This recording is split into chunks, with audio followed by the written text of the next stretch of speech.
ሰላም ለሁላችሁ ይሁን። ይህ በኢትዮጵያ ብሔራዊ ምርጫ ቦርድ አዘጋጅነት ለሰባተኛው ጠቅላላ ምርጫ የፖለቲካ ፓርቲዎች ፕሮግራማቸውንና የይዘውት የመጡት የፖሊሲ አማራጭን መሰረት በማድረግ ክርክር የሚያካሂዱበት መድረክ ነው። በዛሬው መድረክ አራት የተለያዩ የፖለቲካ ፓርቲዎች በገጠር መሬት ይዞታ አስተዳደርና አጠቃቀም ርዕሰ ጉዳይ ላይ ይዘው የመጡትን አማራጭ ለህብረተሰቡ የሚያሳውቁበትና ክርክር የሚያደርጉበት መድረክ ነው። በዚህም መሰረት በዛሬው መድረክ ላይ የወሎ ህዝቦች ዲሞክራሲያዊ ፓርቲን በመወከል ሜሮን ጋረደውና ነጻነት ጣሰው፣ የብልጽግና ፓርቲን በመወከል አዲሱ አረጋና በረከት ፍስሐ ጽዮን፣ የኢትዮጵያ ብሔራዊ አንድነት ፓርቲን በመወከል ትዕግስት አሰፋና ወንደሰን ያረጋል እንዲሁም የጎጎት ለጉራጌ አንድነትና ፍትህ ፓርቲን በመወከል መሐመድ አብራርና ሽመክት መለሰ ተገኝተዋል። የክርክር መድረኩን ከማስጀመራችን አስቀድሞ የፖለቲካ ፓርቲዎች እዚህ ፊት ለፊታችን ያሉ አትሮነሶች ላይ የሚኖራቸውን የቦታ አያያዝ እንዲሁም ደግሞ የንግግር ቅደም ተከተላቸውንም በእጣ ለመወሰን የእጣ አወጣት ስነስርዓት እናደርጋለን። እጣውን ለማውጣት የብሔራዊ ምርጫ ቦርድ ባልደረቦች ወደ መድረኩ እንድትመጡ እንዲሁም የፖለቲካ ፓርቲዎች አንዳንድ ተወካይ ወደ መድረኩ እንድትልኩልንና የእጣ ማውጣት ስነስርዓቱን እንድናካሄድ ጋብዛለሁ።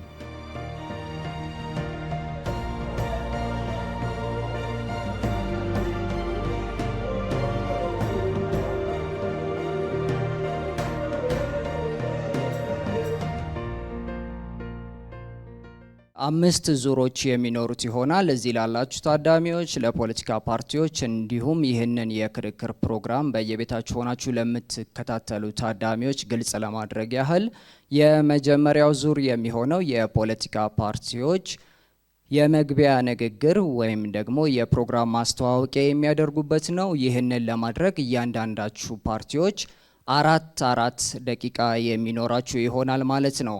ሁለተኛው ዙር የሚሆነው እዚህ ጋር የተቀመጥኑ ሶስት ሞዴሬተሮች እያንዳንዳችን ለፖለቲካ ፓርቲዎቹ አንዳንድ ጥያቄ የምናቀርብ ይሆናል። በዚህ መሰረት የፖለቲካ ፓርቲዎች ደግሞ ለቀረበላችሁ ጥያቄ ምላሽ የምትሰጡበት ሁለት ደቂቃ ብቻ ይኖራችኋል ማለት ነው። ሶስተኛው ዙር የሚሆነው ደግሞ እዚህ ከጀርባችን የተቀመጡ ታዳሚያን ከተለያዩ የማህበረሰብ ክፍሎች ተወክለው የመጡ ታዳሚያን ናቸው።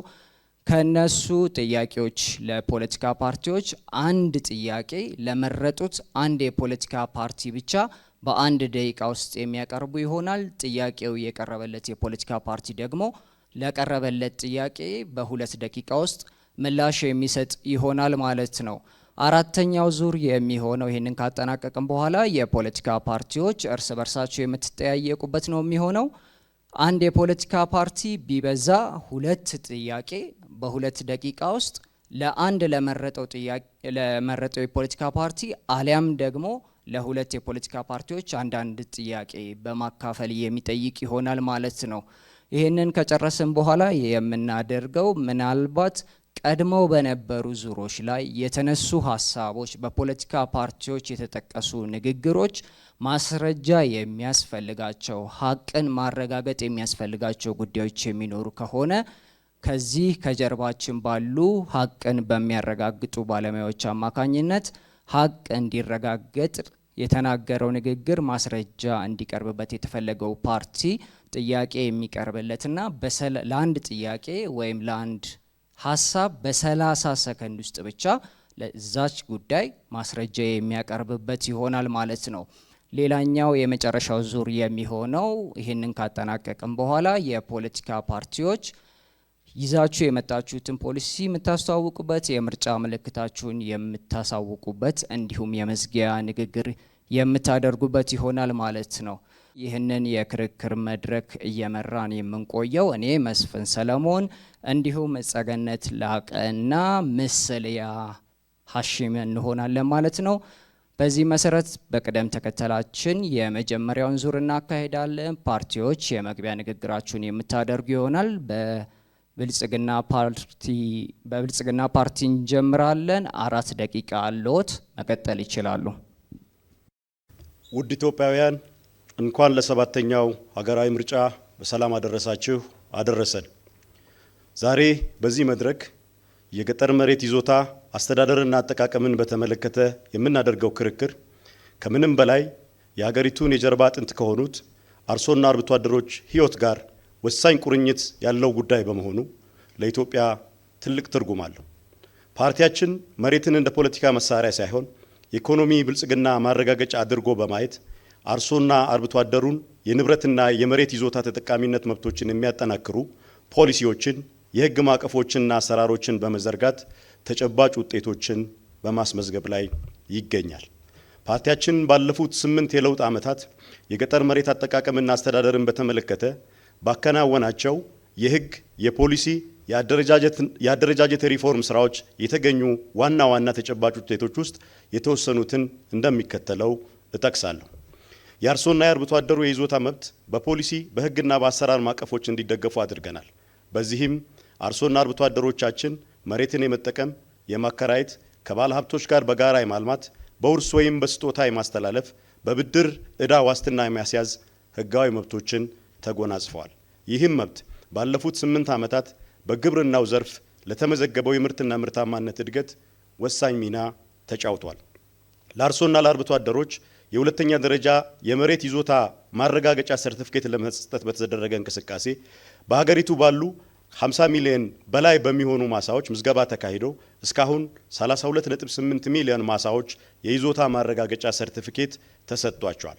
አርሶና አርብቶ አደሮች የመሬት ይዞታ ማረጋገጫ ሰርቲፊኬታቸውን በማስያዝ ከፋይናንስ ተቋማት ከ10 ቢሊዮን ብር በላይ ብድር ማግኘት ችሏል። የተለያዩ የሀገራችን ስነ ምህዳር ቀጠናዎችን ያገናዘበ ዘላቂ የመሬት አጠቃቀም እቅድ በማውጣትና ሕዝባችንን በስፋት አሳትፈን በመተግበር የተፈጥሮ ሀብቶቻችንን በዘላቂነት በመጠበቅና በማልማት ለመጪው ትውልድ ለማስተላለፍ በአፈርና ውሃ ጥበቃ እንዲሁም በአረንጓዴ አሻራ መርሃ ግብሮቻችን መሬትን ጠብቆ ለቀጣይ ትውልድ ማስተላለፍ የሚያስችሉ ስኬታማ ስራዎችን በማከናወን ላይ እንገኛለን። የሴቶች የአረጋውያንና የአካል ጉዳተኞች የመሬት ተጠቃሚነት መብት ሊያረጋግጡ የሚችሉ አካታች የመሬት አስተዳደርና አጠቃቀም ስርዓት መዘርጋት ችለናል። የመሬት አጠቃቀምና አስተዳደርን በተሻለ ሁኔታ ለመምራት ተበታትነው የሚገኙ የመንግስት አስተዳደር አደረጃጀቶችን ወደ አንድ ማዕከል በማምጣት በቴክኖሎጂ የተደገፈ ጠንካራና ዘመናዊ ተቋማዊ አሰራር እንዲኖር እያደረግን እንገኛለን።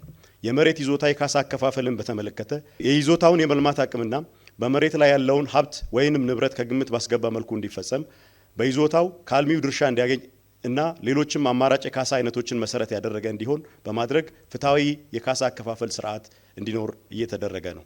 አርሶና አርብቶ አደሩ ይዞታቸው ወደ ከተማ ሲካለሉ የይዞታ መብታቸው እንዲጠበቅና የሚከፈላቸው ካሳ የመሬቱን የመልማት አቅም ያገናዘበ ባለይዞታው ከአልሚው ድርሻ እንዲያገኝ ጭምር በማድረግ ውጤታማ ስራዎችን በመስራት ላይ እንገኛለን።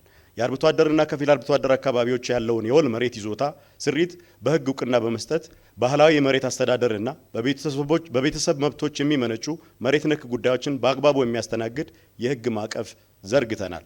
ይህም በመሬት ይገባኛል ይነሱ የነበሩ ግጭቶች እንዲቀንሱ አድርጓል። ውድ ኢትዮጵያውያን፣ ብልጽግናን መምረጥ የተረጋገጠ የአርሶ አደርና የአርብቶ አደሩን የገጠር መሬት ይዞታ መምረጥ ነው። ብልጽግናን መምረጥ በዘመነ ቴክኖሎጂ የተደገፈ የመሬት አስተዳደር ስርዓትን መምረጥ ነው። የብልጽግና ፓርቲ የምርጫ ምልክት የስንዴ ነዶ ነው። የስንዴ ነዶ የአርሶ አደሩ የድካም ፍሬ፣ የአንድነት፣ የትብብር ውጤትና ምልክት ነው። ብልጽግና ይምረጡ። ሰዓት ጨርሳችኋል። በመቀጠል የወሎ ህዝቦች ዲሞክራሲያዊ ፓርቲ ይዞት የመጣውን የመግቢያ ንግግርና የፕሮግራም ማስታወቂያ እንዲያቀርብ ጋብዛለሁ። አመሰግናለሁ።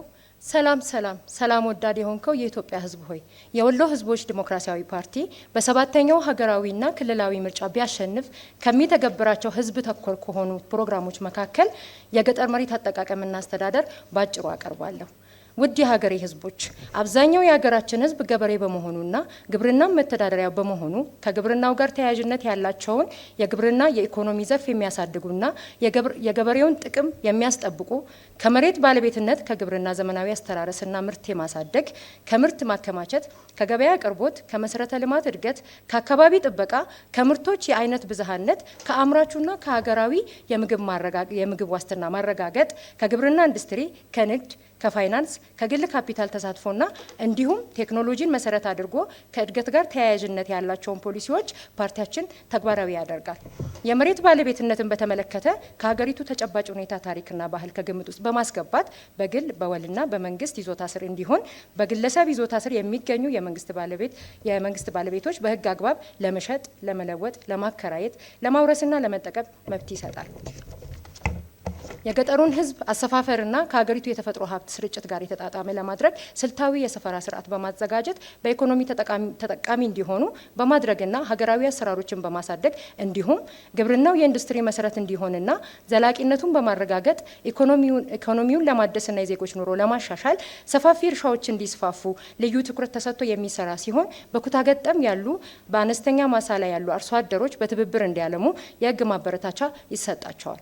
ገበሬው መሬቱን በጥልቀት በወቅቱ አርሶ ለተክሉ ምቹ የአፈር ዝግጅት እንዲያደርግ ትራክተሮችን በኪራይ የሚያገኝበት፣ መንግስት ትላልቅ ግድቦችን በመስራት ባለሀብቶችና ገበሬዎች የመስኖ ውሃ በመጠቀም ዘመናዊ እርሻ እንዲያስፋፉ፣ ዝናብን አመቱን ሙሉ ለጥቅም ማዋል፣ ወንዞችን ለግድብና ለመስኖ የውሃ ቦዮች፣ በግብርና መስክ የተሰማራውን ህዝብ እውቀት የሚያሻሽሉ ሁለገብ ጥረቶች አስተማማኝ ዋስትና እንዲኖር ይደረጋል። የሀገራችንን የምግብ ፍጆታ በአስተማማኝ ለማቅረብ የሚያስችሉ ለኢንዱስትሪ ጥሬ እቃዎች የሚያቀርቡ ዘመናዊ እርሻዎች እንዲስፋፉ ልዩ ትኩረት በማድረግ የገጠር መሬት አስተዳደር እንዲኖር ይደረጋል። ለውጭ ባለሀብቶች የሚሰጡ ሰፋፊ የእርሻ መሬቶች ለሀገራችን አዲስ ቴክኖሎጂን የሚያስተዋውቁ፣ ስራ አጥነትን ለመቅረፍ የሚያስችሉና የአካባቢ ብክለትን የሚታደጉ መሆናቸውን የሚያረጋግጥ ስርዓት እንዲኖር ይደረጋል። የቀረጥ ነጻና ሰፋፊ እርሻዎች በመንግስትና ባለሀብቶች እንዲለሙ የመሬት አጠቃቀም ስርዓት ይኖራል።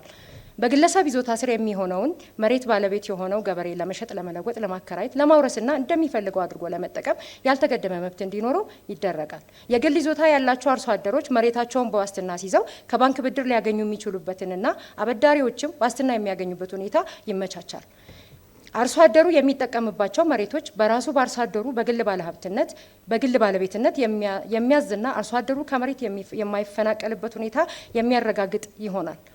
በአርሶ አደሮቹ የግል ይዞታ ስር ያልሆኑና በህብረተሰብ በጋራ ለከብት እርባታም ሆነ ለሌሎች አገልግሎቶች የሚጠቀሙባቸው መሬቶች እንዲሁም የአርብቶ አደሩ መሬት የአካባቢ ህብረተሰብ የጋራ ሀብት የሆነው በአካባቢ ህዝብ ስምምነት መሰረት ጥቅም ላይ እንዲውሉ ይደረጋል።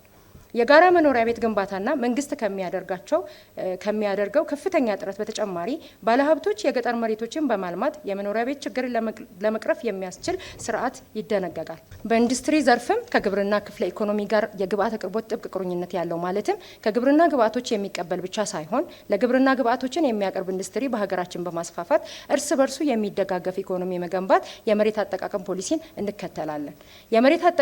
የደን ሀብታችን በከፍተኛ ደረጃ እየተመናመነ ና እየተሟጠጠ በመሄድ ላይ በመሆኑ ቀሪው የደን ሀብታችንም በአግባብ ባለው መንገድ ጥቅም ላይ እየዋለ ባለመሆኑ ደኖቻችን የነበራቸው ከፍተኛ የህዝብ ህይወት ሀብት የተሰጣችሁን ሰዓት ጨርሳችኋል። ወደ ቀጣዩ ፓርቲ እናልፋለን። የኢትዮጵያ ብሔራዊ አንድነት ፓርቲ መቀጠል ትችላላችሁ። አመሰግናለሁ። ክቡራን አወያዮች፣ ክቡራን የተፎካካሪ ፓርቲዎች፣ ክቡራን ውድ የኢትዮጵያ ዜጎች እንኳን ለሰባተኛው አገራዊ ምርጫ በሰላም አደረሳችሁ። ዛሬ በዚህ መድረክ ላይ የከተማና የገጠር መሬት ይዞታ አስተዳደርና አጠቃቀምን በተመለከተ እኛ የኢትዮጵያ ብሔራዊ አንድነት ፓርቲ በአፓ ለፖሊሲያችንን ለማስተዋወቅ እዚህ ተገኝተናል።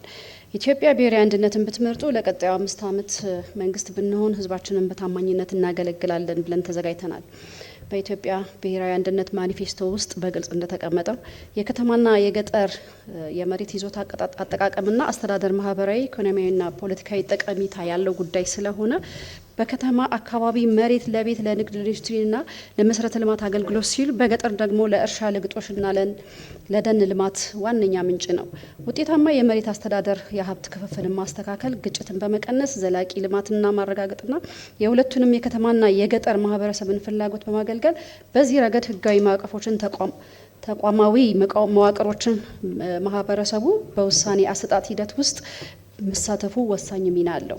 የከተማና የገጠር መሬት ይዞታ አስተዳደርና አጠቃቀምን ልማት የሚያገለግል ማዕቀፍ መሬት በኢትዮጵያ ውስጥ በጣም ውድና ስልታዊ ሀብት ስለሆነ አንደኛ የገጠር መሬት ይዞታ አስተዳደርና አጠቃቀምን በተመለከተ የመሬት ምዝገባ የካዳስተር ስርዓትን በማጠናከር የኢንቨስትመንት መሬት አሰጣጥን በማሻሻል በገጠሩ ክፍል ገበሬውን የመሬት ባለቤት በማድረግ ለልማት የመሬት ኪራይ ገበያውን በማመቻቸት ከገበሬው ጋር እንሰራለን ብለን እናምናለን።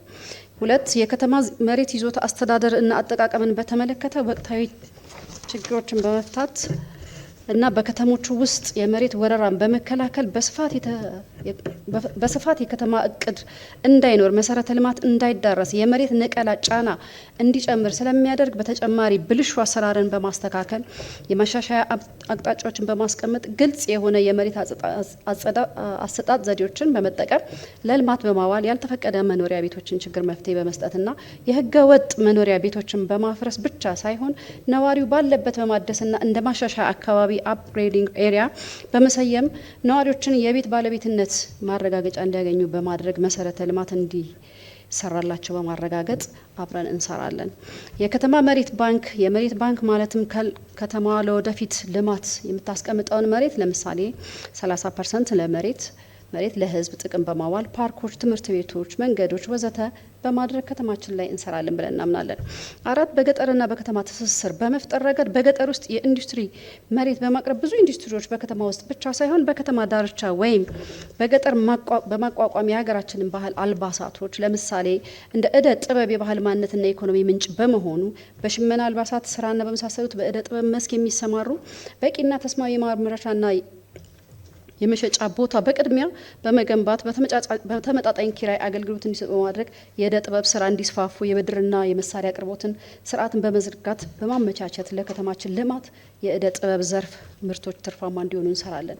የግብይት መሰረተ ልማት በማቋቋም ገበሬዎች ምርታቸውን ለከተማ ገበያ እንዲያቀርቡ በገጠር አካባቢ ያለውን መሬት የገበያ ማዕከላትን በመገንባትና የገበሬውን ምርት ከብክነት በመጠበቅ እንሰራለን።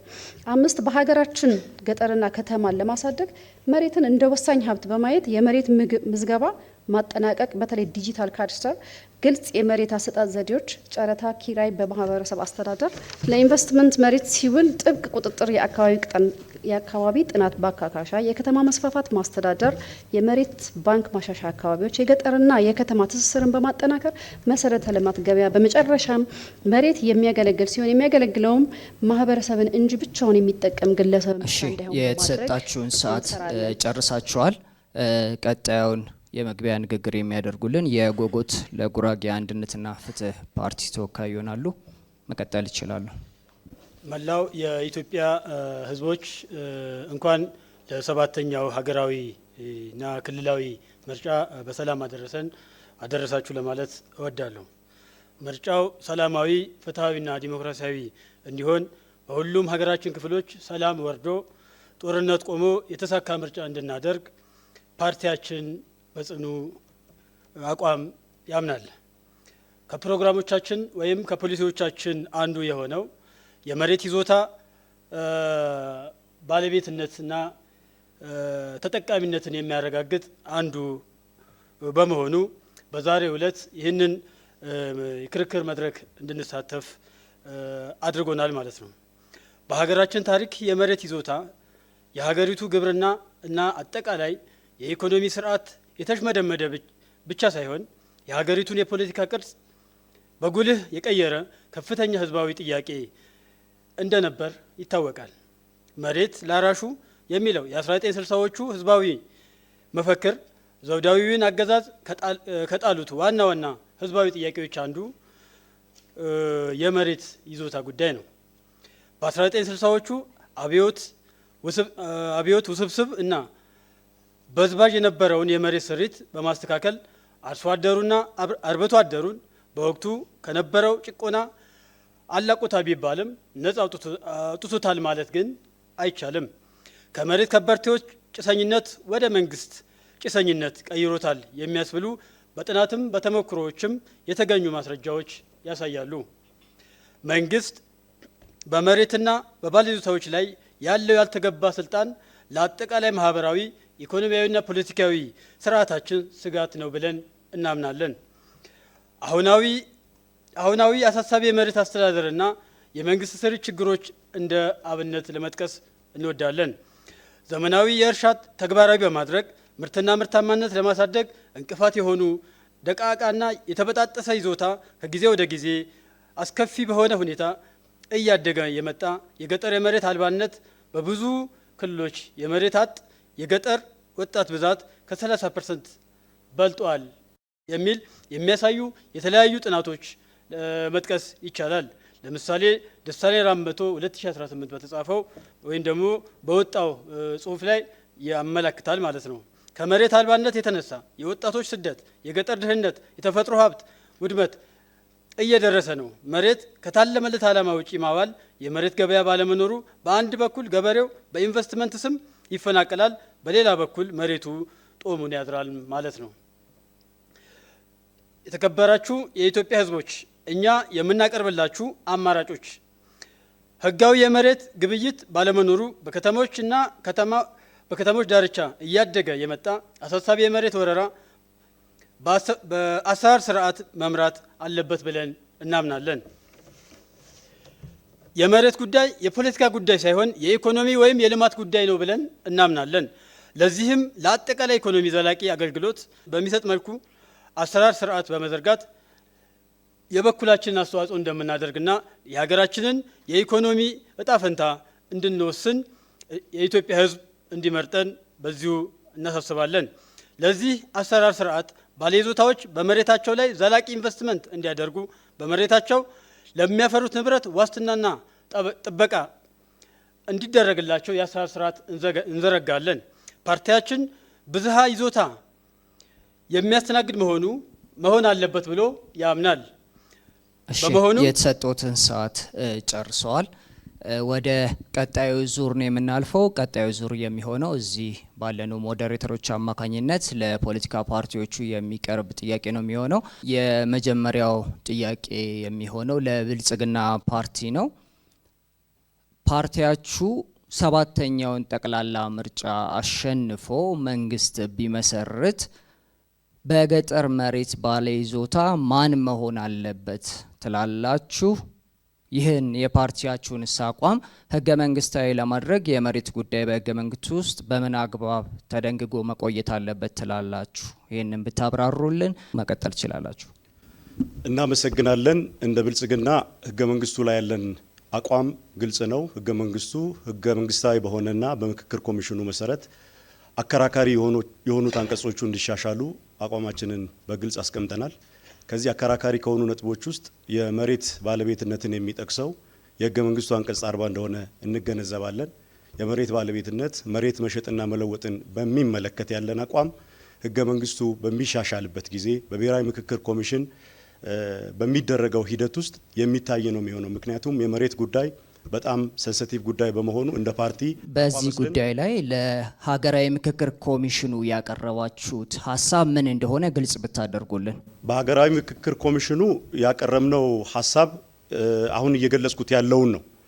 አከራካሪ ጉዳዮች እንደመሆኑ መጠን እንደ ፓርቲ አቋም ይዘን አንቀርብም ነው። የኛ አቋም የህገ መንግስትን አንቀጽ ህገ መንግስትን የማሻሻል ጉዳይ ህዝብን አማክረን ህዝብን አሳትፈን ምልዓተ ህዝቡ በተሳተፈበት ሁኔታ ህገ መንግስቱ ዘላቂና ቀጣይነት እንዲኖረው የማድረግ ስለሆነ እንደ ፓርቲ የህገ መንግስት አንቀጾችን ጽፈን የምንቀርብ ባለመሆኑ በዚህ አግባብ ነው። ከዛ ባለፈ ግን የመሬት ይዞታን በሚመለከት የመሬት ይዞታ ላይ ግልጽ አቋም ነው ያለን። በአዋጅ ቁጥር 1324 ዝባር 2016 በተቀመጠው ይዞታ በመንግስት በግልና አቋማችሁን ግልጽ ብታደርጉልኝ። የገጠር መሬት ይሸጥ ይለወጥ ነው የሚለው የብልጽግና ፓርቲ ወይስ ምንድን ነው? ያንን አቋም ግልጽ ብታደርጉልን። ብልጽግና ይሸጥ ይለወጥም አይልም። የህገ መንግስት አንቀጽ ስለሆነ አሁን ባልኩት ነው አቋማችን ማለት ነው። የህገ መንግስት አንቀጽን የምናሻሽለው የህገ መንግስት ጉዳይ ከፓርቲ በላይ ነው ብለን ነው የምናምነው ነው እያልኩ ያለሁት። ከዚህ አንጻር ይሄም ራሱን የቻለ አቋም እንደሆነ ሊወሰድ ይገባል። በይነን ህገ መንግስት ጽፈን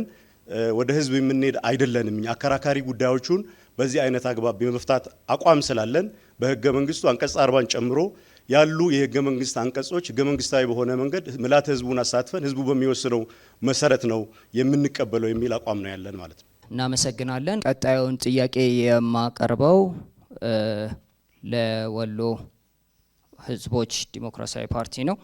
ቅድም በመግቢያችሁ ላይ ስትገልጹ የገጠር መሬት ይዞታ በግል በወል እንዲሁም በመንግስት እንደሚሆን ገልጻችኋልና ይህንን ለማድረግ ህገ መንግስታዊ ማሻሻያ ታደርጋላችሁ ወይ? በማሻሻያውስ የመሬት ባለይዞታነት ወደ ግል የሚዞር ከሆነ አርሶና አርብቶ አደሩን ሊያፈናቅል አይችልም ወይ? ለአብነትም ባለሀብቶች በጥቂት ገንዘብ ከአርብቶና አርሶ አደሩ ላይ መሬት እየገዙ እነዛን ማህበረሰቦች የማፈናቀል ሁኔታ አይኖርም ወይና ይህንን እንዴት ታዩታላችሁ? እንደ ፓርቲ መቀጠል ትችላላችሁ። አመሰግናለሁ። በመሬት ይዞታን የግል የወልና የመንግስት ብለን ያስቀመጥንባቸውን ዝርዝር ነገሮች በፖሊሲ የሚመለሱ ቢሆኑም ነገር ግን ህገ መንግስት ማሻሻያ ያስፈልጋቸዋል የሚሉ ጉዳዮችን በምክክር ኮሚሽን አስገብተናል። ግልጽ አቋም ነው ያለን። እንደ ወሎ ህዝቦች ዲሞክራሲያዊ ፓርቲ አቋማችን መሬት መሸጥ፣ መለወጥ፣ ማከራየት በሚቻልበትን ማህበረሰብን ሊጠቅም በሚችል መንገድ የህግ አፈጻጸም ስርዓት ተደንግጎለት በዛ መንገድ መሆን አለበት የሚል ሙሉ እምነት ነው ያለን። ከመፈናቀል ጋርና ከሌሎች ጉዳዮች ጋር የሚነሱ ነገሮች አሁንስ የለም ወይ ነው። ህጉ ሳይኖር መብት ሳይኖር አሁንስ የለም ወይ ነው። ለምሳሌ ማንሳት ብንችል መንግስት በልማት መንገድ ሰዎችን ያስነሳል ከቦታቸው ወደ ሌላ ቦታ። ነገር ግን የራሳቸው መብት ቢሆን የራሳቸው ጉዳይ ቢሆን የራሳቸው ነገር ቢሆን ሊያደርጉ የሚችሏቸው ነገሮች ምንድን ናቸው? አንደኛ ሀብት ነው የሚያፈሩት። መሬቱን ይሸጣል፣ በሚፈልገው የስራ መልክ ላይ መሰማራት ይችላል። ለዚህ የህግ ድንጋጌዎች የሚወጡ የህግ ድንጋጌዎች ይኖራሉ። የህገ መንግስት ማሻሻያው ጋር ተያይዘው የሚወጡ በርካታ የፖሊሲ ድንጋጌዎች ይኖራሉ። እንዴት ይሸጣሉ፣ እንዴት ይለወጣሉ፣ እንዴት ይከራያሉ የሚሉ በህግ ማዕቀፍ ውስጥ የሚቀመጡ ነገር ግን ባለቤት የሆነው የኔ ነው የሚለው ማህበረሰብ የኔ ነው የሚለውን ንብረት በዛ መንኩ መተዳደር አለበት። የህጎች ሁሉ የበላይ በሆነው ህገ መንግስት ላይ ይሄ ጉዳይ ምን ተብሎ እንዲቀመጥ ነው የምታደርጉት እናንተ በምርጫው አሸንፋችሁ ስልጣን ብትይዙ? መሬት መሸጥ መለወጥ መብት ነው በሚል እናመሰግናለን። ቀጣዩን ጥያቄ የምናቀርበው ለኢትዮጵያ ብሔራዊ አንድነት ፓርቲ ነው። ተመሳሳይ ይዘት ያለው ጥያቄ ነው የሚኖረው። ፓርቲያችሁ በሰባተኛው ጠቅላላ ምርጫ አሸንፎ መንግስት ቢመሰርት የመሬት ባለይዞታነት በገጠር የማን መሆን አለበት ብላችሁ ነው የምታምኑት? ይህንን የፓርቲያችሁን አቋምስ ህገ መንግስታዊ ለማድረግ የመሬት ጉዳይ በህገ መንግስቱ ውስጥ በምን አግባብ መደንገግ ይኖርበታል ብላችሁ ታምናላችሁ? መቀጠል ይችላሉ። እሺ፣ መሬት ባለቤትነት ስንልኛም የግለሰቦች የወልና የመንግስት መሆን አለበት ነው የምንለው። የግለሰቦች መሬት ግለሰቡ መሬቱን የመሸጥ የመለወጥ የማከራየት የማውረስ መብት አለው ብለን እናስቀምጣለን እኛ እንደ ፓርቲያችን ማለት ነው። ምክንያቱም አሁን ካለው ስርዓትም ወይ የመሬት ባለቤት አልሆነ ገበሬው የመሬት ባለቤት አልሆነም፣ ወይም ደግሞ መሬቱን ተቀምጦም ትክክለኛ የሆነ ጥቅም እያገኘ አይደለም።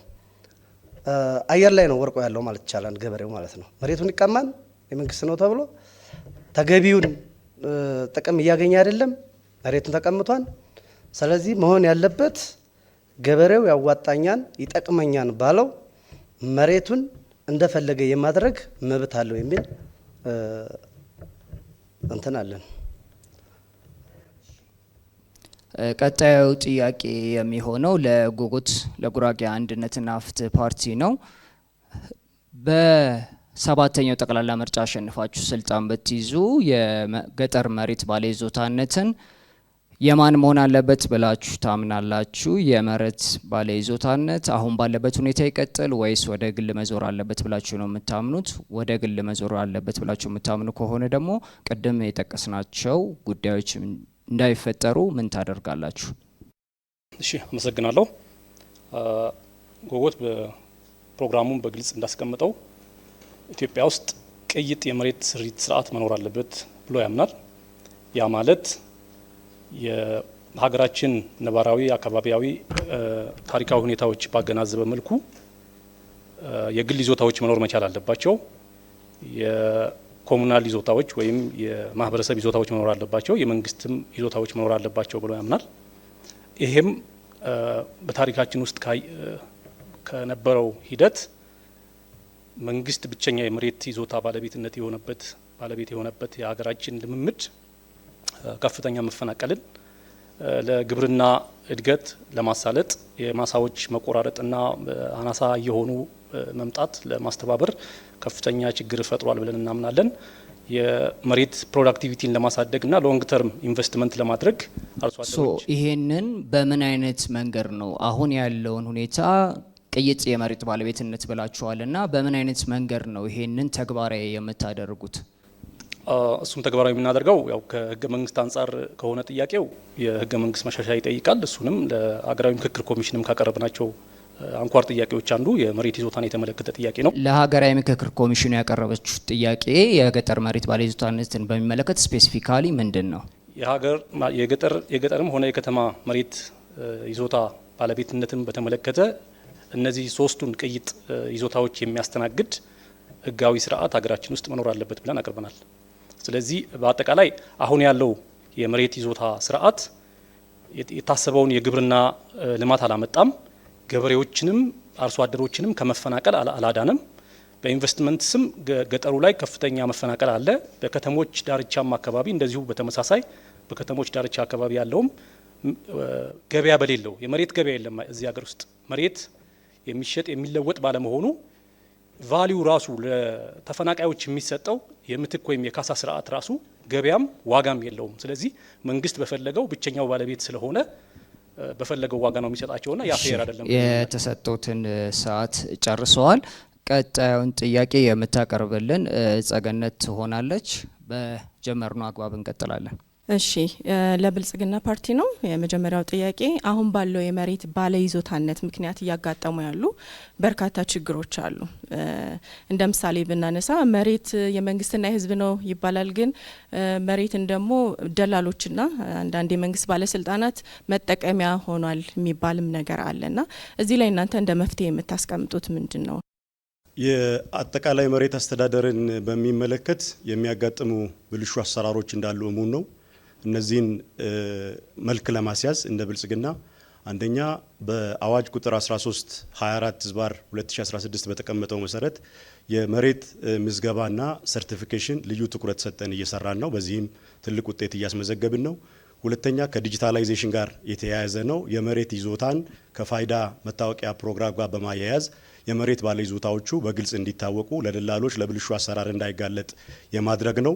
በሶስተኛ ደረጃ የካዳስተር ስርዓት እየዘረጋን ነው ያለ ነው። እያንዳንዱ የገጠርም ሆነ የከተማ መሬት በካዳስተር ስርዓት በአግባቡ በዲጂታል ተለይቶ ከብልሹ አሰራርና ከሙስና በጸዳ ሁኔታ በግልጽነት አገልግሎት እንዲሰጥ ጥቅም እንዲሰጥ የኢኮኖሚ መሳሪያ እንዲሆን ለማድረግ ከፍተኛ ስራ እየሰራን ነው ያለ ነው። ከዛ ባለፈም መሬትን በሚመለከቱና ሌሎች ግልጽነት የሚፈልጉ ጉዳዮችን አገልግሎት አሰጣጣቸውን ለማዘመን ዲጂታላይዝ በማድረግ የመሶብ የአንድ ማዕከል አገልግሎትን የጀመርንበት ሁኔታ አለ። ይሄ ከዲጂታላይዜሽን ከግልጽነት አኳያ ዓለም ከደረሰበት ቴክኖሎጂ አንጻር የሚሰራ ጉዳይ ነው። ከዛ ባለፈ የሙስና ወንጀል ውስጥ የተሳተፉ ደላሎችን፣ የመንግስት የስራ ኃላፊዎችን እና ሌሎችን ሰዎች በህግ ተጠያቂነት እንዲሆኑ በየጊዜው የማስተካከያ እርምጃዎች እየወሰድን ነው ያለ ነው። ስለዚህ አሰራርን በማዘመን አደረጃጀትን በማጠናከር የሙስናና ብልሹ አሰራሮች ሲያጋጥሙ ደግሞ ህጋዊ እርምጃዎችን በመውሰድ የማስተካከል ስራ እየሰራን ነው ያለ ነው። እንደ ገዢ ፓርቲ እስካሁን የወሰዳቸዋቸው እርምጃዎች አሉ? በጣም በርካታ እርምጃዎች አሉ። አንዱና መሰረታዊ ነገር እነዚህ የዘመነ የአሰራር ስርዓት መዘርጋታችን ራሱን የቻለ እርምጃ ነው። የገጠርና የከተማ መሬት አስተዳደርን በሚመለከት አደረጃጀቶች ፈጥረን እስከ ቀበሌ ማውረዳችን የወሰድነው እርምጃ ነው። ከዛም ባለፈ በሚዲያም በየጊዜው እንደሚሰሙት ሁሉ መሬትን በሚመለከት የሚፈጠሩ ብልሹ አሰራሮችን በመከታተል ህጋዊ እርምጃዎችን እየወሰድን ፍርድ ቤት እየቀረቡ ሰዎች ለፈጠሩት ጥፋትና መሬትን በሚመለከት ለሚሰሩት የሙስና ተግባራት ተጠያቂ እየሆኑ የመጡበት ሁኔታ ነው ያለው ማለት ነው። ደቂቃዎትን ጨርሰዋል። እናመሰግናለን። ቀጣዩ ጥያቄ ለወሎ ህዝቦች ዲሞክራሲያዊ ፓርቲ ነው። ተመሳሳይ ጥያቄ ነው። አሁን ባለ የመሬት ባለይዞታነት ምክንያት እያጋጠሙ ላሉ በርካታ ችግሮቹንና የችግሮቹ ምንጮች ምንድን ናቸው ብላችሁ ታስባላችሁ? የችግሮቹ መፍትሄዎችስ ምን መሆን አለባቸው ትላላችሁ? እናመሰግናለን። እንግዲህ የመሬት ይዞታ ችግር አንደኛ ማነቆ የህግ ክፍተት ነው ብለን ምናምነው። በህገ መንግስቱም የተቀመጠው የህግ ክፍተት እንደገናም ደግሞ በየጊዜው መንግስት የሚያወጣቸው ህጎች የማህበረሰቡን ያላካተቱ መንግስት የራሱን ፍላጎት ብቻ መሰረት ያደረገ የራሱን ጥቅም ብቻ መሰረት ያደረገ ባለቤትነቱን የግለሰቡ እንዳይሆን የመንግስትና የህዝብ በሚል አብዝቶ መንግስት በሚል ደግሞ መንግስት ህዝብ ነው ህዝብ መንግስት ነው በሚል መሰረት መሬቶቹን በመንግስት ስር ብቻ እንዲሆኑ የማድረጉ ስራ ብቻ ከፍተኛ ክፍተቶች ፈጥሯል። መሬት በግል ቢሆን የግል ቢሆን ማለት የመሬት ባለቤትነቱ ለግለሰብ ቢሰጥ ግለሰቡ በሚፈልገው መንገድ ማድረግ ይችላል። ለምሳሌ መንግስት በልማት ቢፈልገው ቦታውን ከመንግስት ጋር ተደራድሮ በሚፈልገው ዋጋ በአወጣበት በሚከፍለው ወይም ደግሞ ቦታው ላይ ባፈሰሰው ኢንቨስትመንት መሰረት ከመንግስት ጋር ተደራድሮ ነው ቦታውን ለልማት የሚነሳው ማለት ነው፣ የግሉ ነው። አሁን ግን በሚፈለገው መንገድ መንግስት ተነስ ካለው ይነሳል፣ የሚሰጠውን ገንዘብ ይዞ ይሄዳል። ከዛ በዘለለ ይሄ የመሬት ህግ ክፍተት በርካታ ኢትዮጵያውያንን የመሬት አልባ አድርጓል። ከመሬት አልባነትም ባለፈ ወደ ድህነት ውስጥ ከቷል ማለት ነው። ይሄ እንዲሻሻል ነው እኛ መሬት የግለሰብ መሬት የግል መሆን አለበት ብለን የምናምነውና ለግለሰብ መሆን አለበት ስንል በርካታ ምክንያቶችን ማንሳት ይቻላል። ኢትዮጵያን ሊያሳድግ በምትፈልገው ገጽታ ልትሄድ የሚያስችላል። እንደ መፍትሄ የምታስቀምጡት ሀሳብ ምንድን ነው? መፍትሄው የመሬት ይዞታን በተመለከተ በግለሰብ ደረጃ መሆን አለበት፣ የግል መሆን መቻል አለበት። የመንግስት የወል እንዳለ ሆኖ የግለሰብ መሬት ግን በግለሰብ መሆን አለበት፣ የግለሰብ ባለቤትነት መኖር አለበት ብለን ምናምን።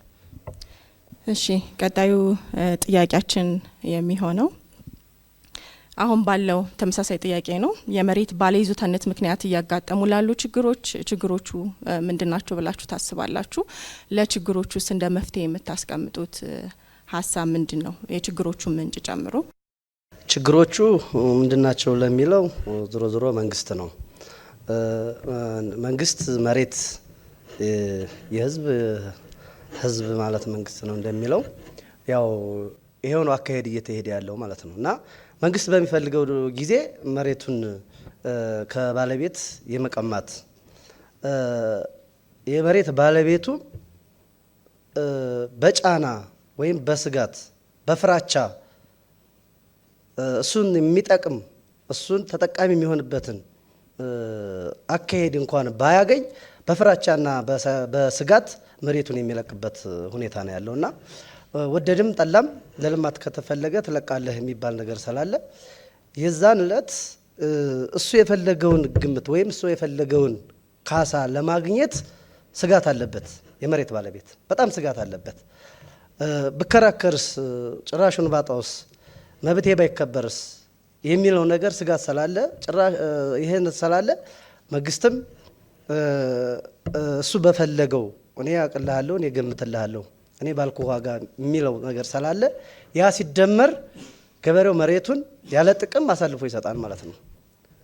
ስለዚህ እንደ መፍትሄ መቀመጥ አለበት ብለን እኛ የምናስበው ቢያንስ እንኳን ለልማት የሚፈለግ ከሆነ የመሬት ባለቤቱ በሚፈልገው በዚህ ጉዳይ ላይ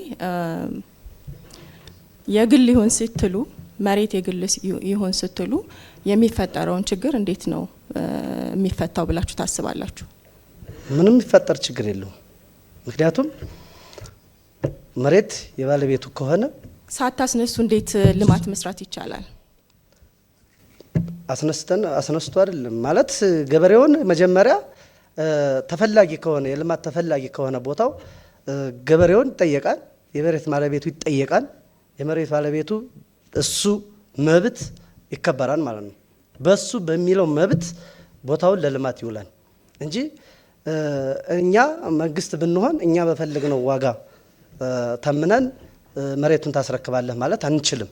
ምክንያቱም ቅድሚያ የምንሰጠው የገበሬውን መብት ነው የምናስቀድመው። ሰዓቱ ተጠናቋል። እናመሰግናለን። ለጎጎት ፓርቲ ነው ቀጣዩ ጥያቄ።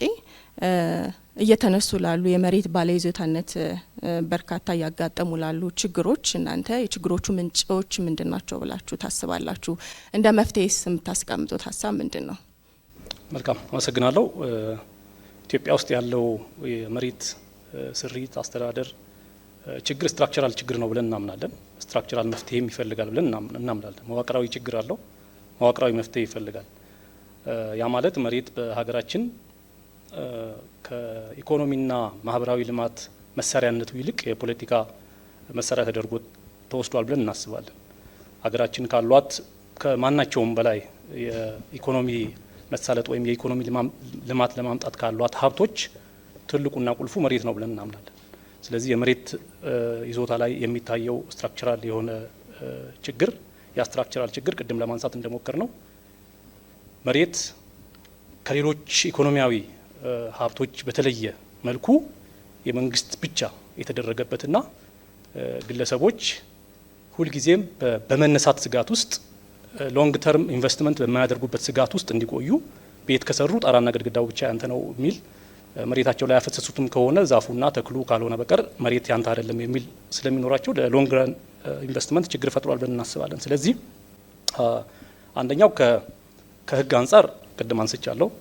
ከህገ መንግስት አንጻር መሻሻል ያለባቸው ይዞታውን በአግባቡ የፕራይቬት የኮሙናልና የስቴት በሚል በአግባቡ መለየት አለባቸው ብለን እናስባለን። ሌላው መሰረታዊ ማሻሻያ የላንድ ማኔጅመንት ወይም የመሬት አስተዳደር ስርዓታችን በሀገራችን እንግዲህ መሬት ይሄ ሁሉ ትልቅ ሀብት ቢሆንም የመሬት አስተዳደር የሚባል እንኳን አንድ በመስሪያ ቤት ደረጃ የተደራጀ ከላይ እስከ ታች ከፌዴራል እስከ ታች ድረስ የተደራጀ ተቋም የለም። ከዛም ይሄንን በአጭር ጊዜ የምዝገባና የህጋዊ ስርዓት ማሻሻያ በማድረግ የትኞቹን መሬቶች ነው የግል የምታደርጉት? የግል የምናደርጋቸው አሁን በከተማም ሆነ በገጠር በግል ይዞታ ስር የሚታወቁ መሬቶች አሉ። ሰዎች ሰርቲፋይድ የሆኑባቸው ወይም ወደፊት ሰርቲፋይድ ሊሆን ሰርቲፊኬሽኑ በአግባቡ መሄድ ባለመቻሉ ሰርቲፋይ ያልተደረጉ መሬቶች አሉ። የኮሙናል ይዞታዎች የሚታወቅ ነው። በተለይ በአርብቶ አደር አካባቢዎች ላይ ያሉ የኮሙናል ይዞታዎች አሉ። የስቴት ደግሞ መንግስት የሚጠቀማቸውና እሺ፣ የተሰጠውት ደቂቃ አልቋል። እናመሰግናለን። አመሰግናለሁ። የመጀመሪያ ጥያቄ የሚሆነው ለብልጽግና ፓርቲ ነው። በኢትዮጵያ የመሬት ባለይዞታነት ወይም ደግሞ የመሬት ባለቤትነት ጉዳይና የብሔር የማንነት እንቅስቃሴዎች እንዲሁም ደግሞ ትግሎች ላይ የተለያዩ አስተያየቶች ይሰጣሉና ፓርቲያችሁ በዚህ ጉዳይ ላይ ያለው አቋም ምንድን ነው? እንግዲህ ቅድም እንደጠቀስኩት ነው የመሬት ባለቤትነትን መሸጥ መለወጥን በተመለከተ ያለን አቋም ግልጽ ነው። በምክክር ኮሚሽኑ በሚደረገውና ምልዓተ ሕዝቡ በተሳተፈበት ሁኔታ መፍትሄ የሚያገኝ ነው። እንደ ብልጽግና ፓርቲ ራሳችን ህገ መንግስት አንቀጽ ጽፈን አፍርሶ መገንባት በተለመደው አካሄድ የምንሄድ ከሆነ ሲያጋጥመን ከነበረው የፖለቲካ አዙሪት ውስጥ ከግጭትና ከዋልታ ረገጥነት መውጣት ስለማንችል ከዚህ አንጻር ያለን ይሄ ነው። የመሬት ይዞታን በሚመለከት ግን አቋማችን ግልጽ ነው። የመሬት ይዞታ አንድም በግል ከዛም ባለፈ የወል እና የመንግስት ይዞታዎች ሆኖ እንደሚቀጥሉ በአዋጁ በግልጽ ተደንግጓል። ከይዞታ መብቶች አንጻር መሬትን የመጠቀም የማከራየት እንደ ኢኩዊቲ አስይዞ ብድር የማግኘት መብት አላቸው። በየአካባቢው ያሉ መሬቶች ላይ የተለያዩ የኢትዮጵያ ብሔር ብሔረሰቦች ህገ መንግስቱ ባስቀመጠላቸው መብት መሰረት መሬትን በነፃ አግኝተው በገጠር አካባቢ እየተጠቀሙበት ነው ያለው። በከተማ አካባቢዎችም ደግሞ በሊዝ እና በመሳሰሉት ጉዳዮች ላይ በእንደዚህ አይነት መንገድ መሬትን እያገኙ እየተጠቀሙበት ያለበት ሁኔታ ነው ያለው ማለት ነው። እሺ፣ ወደ ቀጣዩ ጥያቄ አልፋለሁ። የቀጣዩ ጥያቄ የሚሆነው ለወሎ ህዝብ ዴሞክራሲያዊ ፓርቲ ነው። ተመሳሳይ ጥያቄ ነው የሚሆነው። በሀገራችን የመሬት ይዞታ ወይም ባለቤትነትና የብሔር የማንነት እንቅስቃሴዎች ወይም ትግሎች ላይ የተለያዩ አስተያየቶች ይሰጣሉና የእናንተስ የፓርቲያቸው አቋም በዚህ ጉዳይ ላይ ያለው ምንድን ነው? አመሰግናለሁ። እንግዲህ መሬት ከማንነት ጋራ ጥልቅ የሆነ ቁርኝነት ነው ያለው። ለምሳሌ ኢትዮጵያ ውስጥ የመሬት አያያዝ ስርዓት ህግ ላይ ከፍተኛ ክፍተት አለ ብለን ከምናነሳበት አንዱ ነገር መካከል የድንበር ጉዳዮች ናቸው።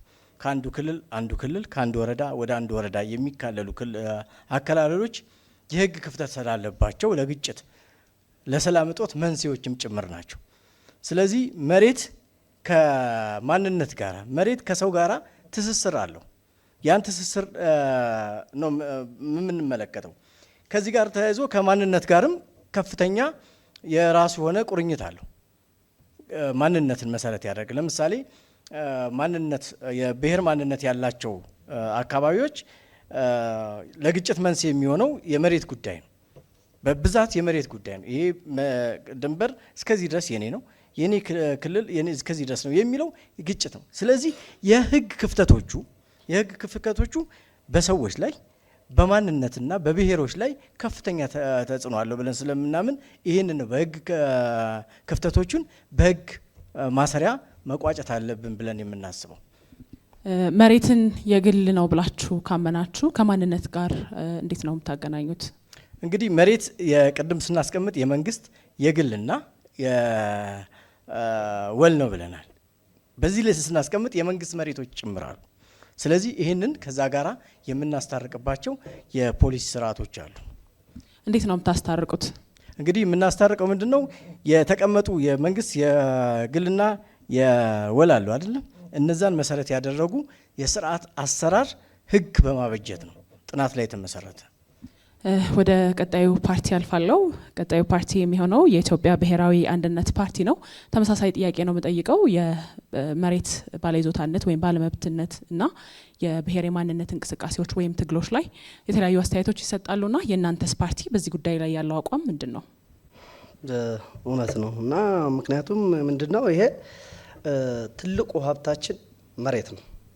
ትልቁ ሀብታችን እንደ ሀገራችን ትልቁ ሀብታችን የኛ መሬት ነው እና መሬትም ከግለሰቦች ጋር ትንሽ ቁርኝነት አለው። ይሄ ማለት ምንድነው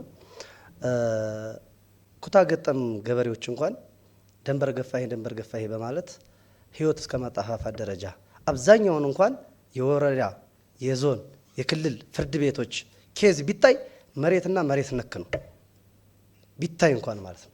ስለዚህ ይሄ ምንድነው የመሬት ግለሰቦች ከመሬት ጋር ያላቸው ቁርኝነት ምን ያህል ከፍተኛ እንደሆነ የሚያሳይ ነው ማለት ነው እና ይሄን ለማድረግ ትልቁ ነገር የገበሬውን የባለቤትነት ማረጋገጫ ትክክለኛ የሆነ አሰራር አውርዶ መስራት ነው እንደ ፓርቲያችን ማለት ነው። ይሄን ችግር ለመፍታት ማለት ነው እና መሬት ከማንነት ጋር ግንኙነት አለው ብላችሁ ታምናላችሁ ማለት ነው? አዎ በሚገባ። የግል ከማረግ ጋር አይጋጭም? ምንም እንዴት ይጋጫል? መሬት የግል ከሆነ ማንነቱ ነው መሬቱ የባለቤትነቱ። የግል ከሆነ መሬት ይሸጣል፣ ይለወጣል። ስለዚህ ከማንነት ጋር ተፋታ ማለት ነው።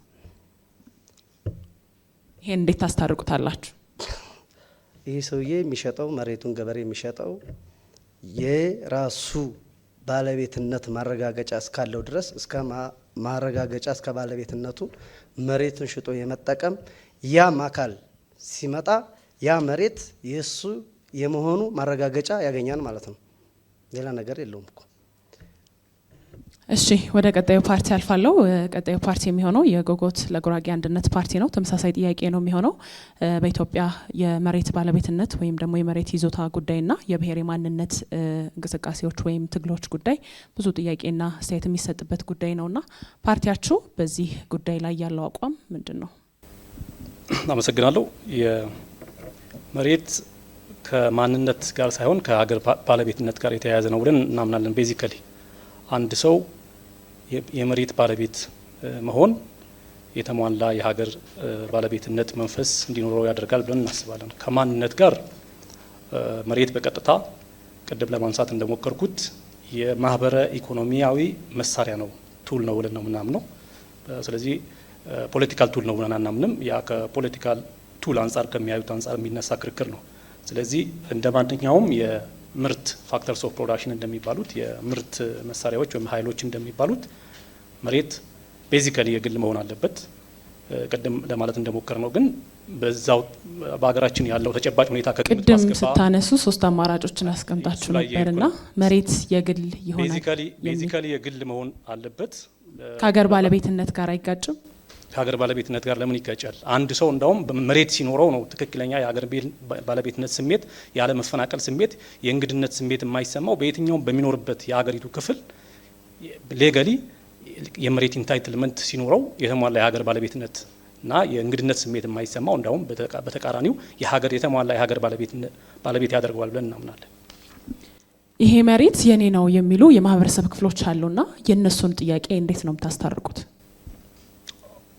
ቅድም ለማንሳት እንደሞከርኩት መሬት በነገራችን ላይ ለማህበረሰብ የተሰጠ የመሬት ካርታ የለም ኢትዮጵያ ውስጥ የመሬት ኢንታይትልመንት ሬጂስትሬሽን አሁን ባለው አፈጻጸምም በዓለምም መሬት በጅምላ ለአንድ እንትን የሚሰጥበት አሰራር የለም። ስለዚህ ኮሙናል ከተባለም ለጋራ ጥቅማቸው ፕራይቬት ሆልዲንግም ኖሯቸው የግል ለምሳሌ ሊኖራቸው ይችላል። ግን ደግሞ ለጋራ ለሚጠቀሙበት አገልግሎት ለግጦሽ ለመሳሰሉት ነገሮች ለሚጠቀሙበት የጋራ ይዞታ ይኖራቸዋል። ስለዚህ መሬት በመሬት በብሔር ስም ወይም በሆኑ ቡድኖች ስም ካርታ እያደንን እንሄድ አንችልም።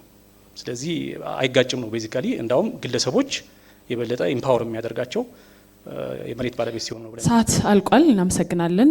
ወደ ቀጣዩ ዝግጅታችን እናልፋለን። እሺ ሁለቱንም በተከታታይ ጥያቄ ያቀረቡት ባልደረቦቼ ጸገነት ላቀን እንዲሁም ምስልያ ሀሺምን ከልብ አመሰግናለሁ። ቀጣዩ የሚሆነው ሶስተኛው ዙር እዚህ ከጀርባችን ከተለያዩ የማህበረሰብ ክፍሎች የታደሙን ሰዎች አሉ። ወደ እነሱ ጥያቄ ነው የምንገባው። እድል እንሰጣለን። ከዚህ ልጀምርና እሺ ጥግ ላይ አንድ እድል ሰጣለሁ። አንድ ከዚህ እያረኩኝ። እሺ እህቴ ሁለት ይቀጥሉ። እኔ የምጠይቀው ለወሎ ዲሞክራሲ ፓርቲ መልካም መሬት ይሸጥ ይለወጥ ካለ አሁንም በተግባር እየተሸጠ ነው እያለ ህገ መንግስቱ አይሸጥም አይለወጥም አልተሻሻለም፣ አሁን ስራ ላይ ያለው ማለት ነው። አይሸጥም አይለወጥም እያለ ከዚህ በላይ ምን አይነት ህግ ልታወጡና መሬቱ አርሶ አደሩ እንዳይፈናቀል በምን ጋራንቲ ልታስቀምጡለት ነው? እናመሰግናለን። የወሎ ህዝቦች ዲሞክራሲያዊ ፓርቲ ተወካይ መቀጠል ትችላላችሁ። አመሰግናለሁ። የተነሳው ጥያቄ ማብራሪያ የሚፈልግ ስለሆነ ግድ ማብራራት ይጠበቅብናል። የመሬት ይሸጥ ይለወጥ በህገ መንግስት ተከልክሏል። ስለዚህ በምን አግባብ ነው እናንተ የግል ሆኖ መሸጥ መለወጥ ይችላል የምትሉት? ቅድም አስቀምጠናል። የህገ መንግስት ማሻሻያ ግድ አስፈላጊ፣ የህገ መንግስት ብቻ አይደለም ሌሎች ህጎችም ጭምር ተያያዥነት መሻሻል ያለባቸውና እንደ አዲስም መውጣት ያለባቸው ህጎች ላይ መሰረት አድርገን በፖሊሲ የምንሰራው ተግባር ይሆናል።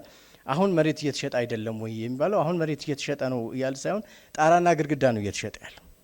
የጣራና ግድግዳ ግምት ነው መንግስትም ለልማት የሚያነሳቸው ሰዎች እየሰጠ ያለው። ስለዚህ መሬት እየተሸጠ እየተለወጠ ነው ብለን አናምንም። ነገር ግን እኛ መንግስት ስንሆን መሬት መሸጥ መለወጥ የሚያስችል ህጋዊ መብትን የያዘ ህገ መንግስት ላይ የሰፈረ በህግ የተደነገገ ስርዓትን እናበጃለን ብለን እናምናለን። እሺ ወደ ቀጣዩ እድል ወደ ሰጠኑ ሰው እናልፋለን። እህቴ የኔ ጥያቄ የኢትዮጵያ ብሔራዊ አንድነት ፓርቲ አሁን ላይ ብዙ የማህበረሰብ ክፍሎች የሚያነሱት ጥያቄ አለ። እሱ ምንድነው? ከመሬታቸው ኦሬዲ የተፈናቀሉ ብዙ ገበሬዎች አሉ። የመሬት ባለቤት ሆነው ነገር ግን በመሬታቸው ላይ የሌሉ ተብለው የሚታሰቡ ማለት ነውና መሬትን አሁን ባለው እንትን የተለያዩ ህጋዊ እንትኖችና መብታችሁ የግል በምታደርጉበት ሰዓት ላይ መሬቱ ኦሬዲ የመሬቱ ባለቤት መሬቱ ላይ የለም ተብሎ ነው የሚታሰበውና ለሱ የሚሆን ምን አይነት መፍትሄዎችን አዘጋጅታችሁ ነው? ይሄ የ66ቱ አብዮት የመሬት ላራሹ እንቅስቃሴ የደገመው ተብሎ የሚታሰበው እንትን እሱ ነው። የመሬቱ ባለቤት መሬቱ ላይ የለም ነበረ። ስለዚህ እሱን ነገር መድገም አይሆንም ወይ? እናመሰግናለን። የተሰጠሽን ደቂቃ ጨርሰሻል። ጥያቄው የቀረበላችሁ የኢትዮጵያ ብሔራዊ አንድነት ፓርቲ ተወካይ መቀጠል ይችላሉ። እሺ እንግዲህ በአሁኑ ሰዓት መፈናቀል ያለውም በአሁኑ ሰዓት ነው። የመሬት ባለቤትነትም ገበሬው ያጣው በአሁኑ ሰዓት ነው። እኛ ማድረግ የምንችለው መንግስት ብንሆን የመሬት ባለቤትነቱን ለገበሬው እናረጋግጣለን። ይሄን ካረጋገጥን በኋላ መፈናቀል የሚባልም ነገር አይኖርም። መሬቱን ጥሎ መሄድ አይችልም። ባለበት እንዲጠቀም እንዲገለገል እናደርጋለን ነው። አሁን ጥያቄው የተነሳው በአሁኑ ሰዓት ስለሆነ በአሁኑ ሰዓት ደግሞ እኛ መንግስት አይደለንም፣ አገዛዙ ነው እየሰራ ያለው እና ያገዛዙ ስርዓት ደግሞ ዜጎችን ያፈናቅላል፣ መሬት የኔ ነው ይላል፣ የመሬት ባለቤትነት አላረጋገጠም። ይሄ ባለበት ሁኔታ እኛ ጣልቃ ገብተን ይሄን ለማድረግ አንችልም። አሁን በሰባተኛው ሀገራዊ ምርጫ እድል ካገኘን የኢትዮጵያ ሕዝብ ከመረጠን ግን የገበሬውን መሬት በሚገባ እናረጋግጣለን። ይሄን ካደረግን በኋላ አሰራራችንን የምንቀጥለው የህዝቡ የገበሬውን ተጠቃሚነት የምናረጋግጠው መንግስት ከሆን በኋላ ነው። ብልጽግና ፓርቲ ዜጎችን እያፈናቀለ ነው የሚል አገላለጽ ተጠቅማችኋልና ለዚህ እንደ ማስረጃ የምታቀርቡት ነገር ምንድን ነው? እሺ እንደ ማስረጃ የምናቀርበው ነገር ያው በከተማ የሚታየው ነው። በገጠርም ብናይ ለልማት የሚፈለገው መሬት ገበሬው ተገቢውን የሆነ ካሳ ሳያገኝ ተገቢውን የሆነ ግምት ሳያገኝ ከመሬቱ የምታቀርቡት ማስረጃ አላችሁ ለዚህ? እኛ የሚታይ አይደል? የኢትዮጵያ ሕዝብ እውነታውን የሚያውቀው አይደል? እሺ ከኋላ ደግሞ ላድርግ አንድ። እሺ ጥያቄ የወሎ ህዝቦች ዲሞክራሲያዊ ፓርቲ ከመሬት መሸጥ መለወጥ ጋር ተያይዞ በተለይም ደግሞ ከመሬት ይዞታ ጋር ተያይዞ መሬትን የመሸጥ የመለወጥ ስርዓት እንደሚከተሉ ፖሊሲያቸው ምን አቅጣጫ እንደሚከተል ተቀምጧል። ነገር ግን አሁን አርሶ አደሩ መሬቱን ከሸጠ ከለወጠ ከመሬቱ የሚፈናቀልበት ሂደት አይፈጠርም ወይ? የመሬት ይዞታነት ባለቤቱን እያጣ የሚሄድበት ሁኔታ አይኖርም ወይ? መሬትስ በጥቂት ባለሀብቶች ዙሪያ እየተሰባሰበ የሚሄድበት አቅጣጫ የሚኖርበት ሁኔታ ስለሚኖር አርሶ አደሩን ወደ ድህነት ሊዳርግበት የሚችልበት ሁኔታ ይህን ለመቅረፍ ምን አይነት የፖሊሲ አቅጣጫ ተከትላቸዋል? አያይዞስ የወጣቱን የመሬት ጥያቄ ከዚህ ጋር እንዴት መፍታት አስባቸዋል? አመሰግናለሁ። ጨርሰዋል። እናመሰግናለን። ጥያቄው የቀረበላችሁ የወሎ ህዝቦች ዲሞክራሲያዊ ፓርቲ ተወካይ መቀጠል ይችላሉ። አመሰግናለሁ። ከመሬት መሸጥና መለወጥ ጋር የተነሱ ሀሳቦች ናቸው። እነዚህ ሀሳቦች ገበሬውን ያፈናቅላሉ፣ ገበሬውን ወደ ድህነት መንገድ ይወስዳሉ የሚባለው በእኛ እምነት ትርክት ነው። እንዲህ የተባለ ገበሬው በኢኮኖሚ ራሱን እንዳያበለጽግ ራሱን እንዳያሳድግ፣ ለምሳሌ 5-6 የእርሻ መሬቶች ያሉት ሁለቱን ሸጦ ሶስቱ ላይ ከፍተኛ ልማት በቴክኖሎጂ ማረስ እንዳይችል፣ በአመት 3 ጊዜ ማረስ እንዳይችል፣ ሀብት እንዳይሰበስብ እንቅፋቶች የሚሆኑ ትርክቶች ናቸው። መሬት መሸጥ መለወጥ ላይ ከፍተኛ እንዳይኖር መንግስታቶች ያለፉ መንግስታቶች አሁንም የሚሰሩ ስራዎች ናቸው፣ በጫና ደረጃ ላይ ማለት ነው። ግለሰብ የመሬት ባለቤት እንዳይሆን እድል የሚዘጉ አባባሎች ናቸው። ስለዚህ እነዚህ አባባሎችን ሊቀርፍ የሚችል ከድህነት አረንቋ ሊያወጣ የሚችል መፍትሄ ነው ብለን እናስባለን። ከዚህ ጋር ተያይዞ የወጣት የመሬት ተጠቃሚነት ጋር ተያይዞ እንግዲህ መሬቱ የቤተሰቦቹም ጭምር ነው። በቅድም ባስቀመጥኩት የህግ አግባብ በህግ በሚደነገጉ ድንጋጌዎችና በፖሊሲዎቻችን የሚቀመጡ የባለቤትነትና የተጠቃሚነትን ማረጋገጫ ስርዓቶች ይዘረጋሉ። ወጣቶች ተተኪ ወጣቶች ናቸው። ስለዚህ ተተኪ ወጣቶች እስከሆኑ ድረስ በምን አግባብ ነው ሽግግሩ የሚከናወነው፣ በምን አግባብ ነው ወጣቶች የመሬት ባለቤት ይሆናሉ የሚሉት ነገሮች ዝርዝር ማስፈጸሚያ ፖሊሲዎች ይኖሩታል ማለት ነው። ህጎችም በዛ ደረጃ ይደነገጋሉ ማለት ነው። በህግ ላይ የሚመሰረት በህግ ላይ የሚቀመጥ ዘላቂ ሆነ የመሬት አጠቃቀም ስርዓት የግለሰቦችም የሀብት ማፍሪያ ስርዓትን መንገድ እንፈጥራለን ብለን ስለምናስብ ከመሬት ጋር ያለው ጉዳይ ትልቅ ኢሹ ነው ለወሎ ህዝቦች ዲሞክራሲያዊ ፓርቲ ማለት ነው። እሺ እናመሰግናለን። እሺ ወንድሜ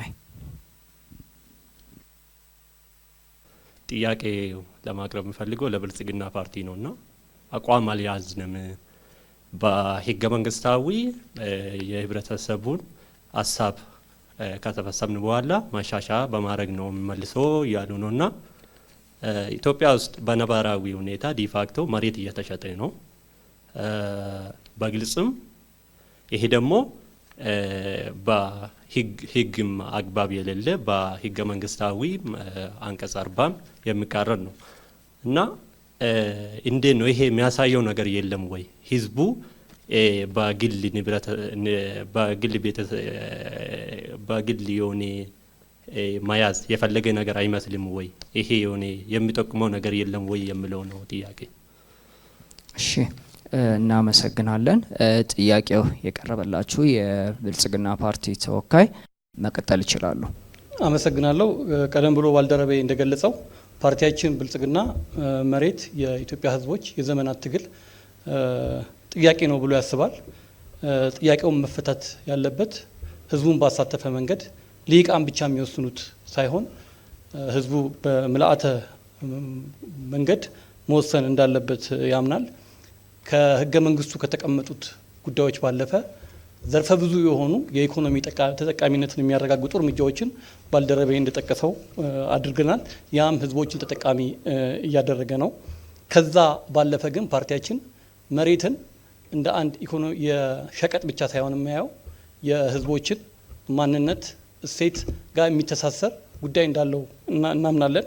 ከዛ አንጻር በአንድ ፓርቲ የሚወሰን ሳይሆን ለህዝባችን ካለን ክብር በመነሳት በትክክለኛው መንገድ ህዝባችንን አሳትፈን አስበንበት ተወያይተንበት እንዲወሰን ነው የምንፈልገው። ከዚህ በፊት የተደገመ ስህተት እንደገና እንዲፈጠር አንፈልግም። በዛ አማካኝነት ያደረግነው ሁኔታ ነው እንጂ አቋም የለሽነት ሳይሆን ለህዝባችን ያለንን ክብር የሚያመለክት ነው ማለት ነው። መሬት ለህዝባችን ያለውን ዘርፈ ብዙ ጠቀሜታ እንረዳለን።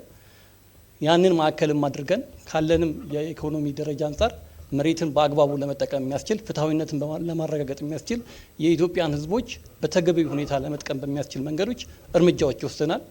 በህገ መንግስቱ የተቀመጡ ጉዳዮች ግን ህዝቡን ባሳተፈ መንገድ ህገ መንግስታዊ በሆነ አግባብ እንዲፈቱ እንፈልጋለን። ይሄ ጥያቄ በልሂቃን ብቻ የሚፈታ ሳይሆን ህዝባችንን ባሳተፈ ህዝቡ ምን ይፈልጋል የሚለውን አረጋግጠን ነው የምንወስነው። እዚህ የተጠቀሱ ጉዳዮች እንዳያችሁት በአብዛኛው ህዝቡ ምንድን ነው የሚፈልገው የሚለውን ማረጋገጥ የቻሉ ፓርቲዎች አይደሉም እና ከዛ አንጻር እኛ በዚህ ሂደት ህዝቡን አሳትፈን ህዝቡ የሚፈልገው እንዲወሰን ነው የምንፈልገው። በዛ ውስጥ ግን አቋም አለን። አቋማችንን እንደተባለው ለምክክር ኮሚሽን አስገብተናል ማለት ነው። አመሰግናለሁ። እሺ፣ ወደ ቀጣይ እድል የምንሰጠው ሰው እናልፋለን። እሺ፣ የማቀርበው ጥያቄ ለኢትዮጵያ ብሔራዊ አንድነት ፓርቲ ነው። የሚጠይቀው ጥያቄ የገጠር መሬትን በተመለከተ የገጠር መሬት ባለቤት የሆነው የማከራየት በዋስትና የማስያዝ የይዞታ ማረጋገጫ ከማግኘት ባሻገር መሬትን እንደፈለገ የማድረግ መብት ይኖረዋል ብላችሁ ተከራክራችሁ ነበር እና ሊመጣ የሚችለው ኮንሲኩዌንሱን አይታችሁታል ወይ የሚለው ነው የኔ ጥያቄ። ለምሳሌ እኔ ገጠር አካባቢውን ተወልጄም ስለመጣው አንድ ቤተሰብ 10 ድረስ ቤተሰብ ፋሚሊ ሳይዝ አለና 100 እዛ አካባቢ ቤተሰብን አንድ ግለሰብ ቢገዛ 1000 ሰው ሊፈናቀል ይችላልና ሩራል አርባን ማይግሬሽኑ አስባችሁታል ወይ የሚለው ነው። ምክንያቱም አርብቶ አደርና አርሶ አደሩ ሙያው እርሻው ነው። እዚህ ቢመጣ ሊፈጠር የሚችለውን ነገር ታይቷል ወይ የሚለውን ጥያቄ ለመጠየቅ ነው። አመሰግናለሁ። እሺ፣ እናመሰግናለን። ጥያቄው የቀረበላቸው የኢትዮጵያ ብሔራዊ አንድነት ፓርቲ ተወካይ መቀጠል ይችላሉ። እሺ፣ አርሶ አደሩን ወይም የገጠር የመሬት ባለቤትነትን ከመሬት ጥገኛ ብቻ ሆኖ እንዲኖር አይደለም የኛ ሀሳብ። 10ም ይሁን 5ም ይሁን በስሩ ያሉ ስራ ፈላጊዎች ወይም ወጣቶች በእደ ጥበብ ሙያ በአግሮ ኢንዱስትሪ ልማት እዛው ገበሬው አካባቢ በማስፋፋት በማቅረብ በመገንባት ተጓዳኝ ምርታማነትን የሚያገኝበት የስራ እድልም የሚፈጠርበት የኢኮኖሚ የገበሬውን የገቢ ምንጭ የሚያጎለብትበት አሰራር በማኒፌስታችን ዘርዘር ብሎ አለ ተቀምጧል እና ይሄን ለማድረግ ደግሞ ምቹ የሆነ የስራ እድልን መፍጠር ነው። ምቹ የሆነ ሁኔታን መፍጠር ነው። የዘመናዊ ቴክኖሎጂ የሚመጥን እቃዎችን መግዛት ነው እና ትልቁ ስራ እድል መስጠት ነው የሚሆነው ማለት ነው። ትልቁ ስራ የስራ እድሉ ከተፈጠረ የገበሬው ህይወት ይሻሻላል፣ ቤተሰቡ ህይወት ይሻሻላል፣ የተጠቃሚነት ይረጋገጣል ብለን እናስባለን። እንዳልኩት ያው የእደ ጥበብና የአግሮ ኢንዱስትሪ እንትኖችን እንገነባለን፣ እናቀርባለን። እዛው የገበሬው ምርትም እንዳይባክን ትልቅ አስተዋጽኦ ያበረክታል ብለን እናምናለን እኛ ማለት ነው። እሺ የኔ ጥያቄ ለብልጽግና ፓርቲ ነው። ስፔሲፊካሊ ጥያቄ የሚከተለው የላንድ ፖሊሲ ኢንቨስትመንትን ኢምፕሩቭ ከማድረግ አንጻር ከሚከተለው አንጻር ነው እና በአዋጅ ቁጥር 1324 መሰረት ገበሬዎች በመሬታቸው ላይ ያላቸውን የመጠቀም መብት አስይዘው ኦነርሺፕ ሳይሆን ጀስት ዩዝ ፍረክት ራይታቸውን ብቻ አሲዛው ገንዘብ እንዲበደሩ አዲስ ሪፎርም አስተዋውቋል። ነገር ግን ይህንን ኖሚናል ሆኖ አግኝቼዋለሁ። ምክንያቱም ባንኮች ኢንካሬጅድ የሚሆኑት ለማበደር ወይም ፋይናንሻል ኢንስቲትዩሽኖች እንዳጠቃላይ ወስደው ከወረሱ በኋላ ሸጠው መጠቀም ሲችሉ ነው። ነገር ግን ይሄ በማይሆንበት አግባብ መሬት የመንግስት በሆነበት አግባብ እንዴት ነው ይሄ ህግ ኖሚናል አይሆንም ወይ? ምክንያቱም ያ ገበሬ ክሬዲቱን መክፈል የማይችል ከሆነ ለ10 ዓመት ላልበለጠ ጊዜ ወስዶ ይጠቀማል የሚለው እንደውም በ10 ዓመት ጊዜ ውስጥም ያንን ገንዘብ ማግኘት ካልቻለ እናመሰግናለን። ደቂቃ ጨርሰሻል። እሺ ጥያቄው የቀረበላችሁ የብልጽግና ፓርቲ ተወካይ መቀጠል ይችላሉ። ቀደም ብለን እንደገለጽ ነው ከህገ መንግስቱ ባሻገር ያሉ የመሬትን መጠቀም መብት የሚያረጋግጡ ጉዳዮችን እየፈታን በህግም ደንግገን ተግባራዊ አድርገናል። በተለይ በገጠር መሬት አስተዳደር እና አጠቃቀም አዋጅ ላይ አርሶ አደሮቻችን ይበልጥ ተጠቃሚ እንዲሆኑ በማድረግ እንደተገለጸው የፋይናንስ አቅርቦትና ተደራሽነትን በስፋት አዳርሰናል። እንደተገለጸው ሳይሆን ባንኮችም የራሳቸው የሆነ የሞራል ሀዛርድ ችግር አለ። ሲያበድሩ ተመጣጣኝ በሆነ አግባብ ህገ መንግስታዊ ይዘቱን ጠብቀን መሬትን መሸጥ መለወጥ ሳይሆን የምናበረታታው አርሶ አደሩ በይዞታው ላይ ሀብት እንዲፈጥር ከማድረግ አንጻር ከሀብቱ ጋር ተመጣጣኝ የሆነ ብድር እንዲሰጡ ነው አዋጁም የሚደነገው፣ በተግባርም እየተከናወነ ያለው ማለት ነው። ስለዚህ አዋጁ የባንክ ዘርፉ ይህንን ብድር ሲሰጥ አርሶ አደሩ ይበልጥ አምራች በሚሆንበት አግባብ እንዲያደርግ በሚያስችል አግባብ ነው የተቀረጸው ማለት ነው። ይህንን በማድረግም በተጨባጭ አርሶ አደሮቻችን ሀብት እንዲያፈሩ አድርገናል። እስካሁን ድረስም ባለው ተጨባጭ ሁኔታ በዚህ ምክንያት ይህንን ፋይናንስ በመስጠት ሪስክ ወይም ደግሞ ስጋት የደረሰባቸው የፋይናንስ ዘርፎች የሉም ማለት ነው። አርሶ አደሮቻችን እጅግ ጠንቃቃና በመሬታቸው ያገኙትን ብድርና ፋይናንስ በአግባቡ ተጠቅመው ጥሪት ፈጥረው ብድራቸውን በአግባቡ የሚመልሱ የፋይናንስ ተቋማትም የሚገባቸውን ጠቀሜታ እያገኙ ነው ማለት ነው።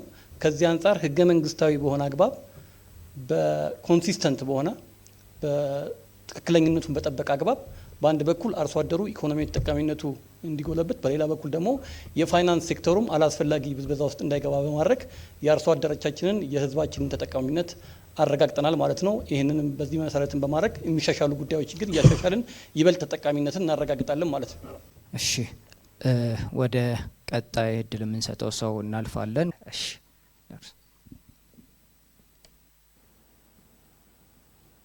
የኔ ጥያቄ ለብልጽግና ፓርቲ ነው።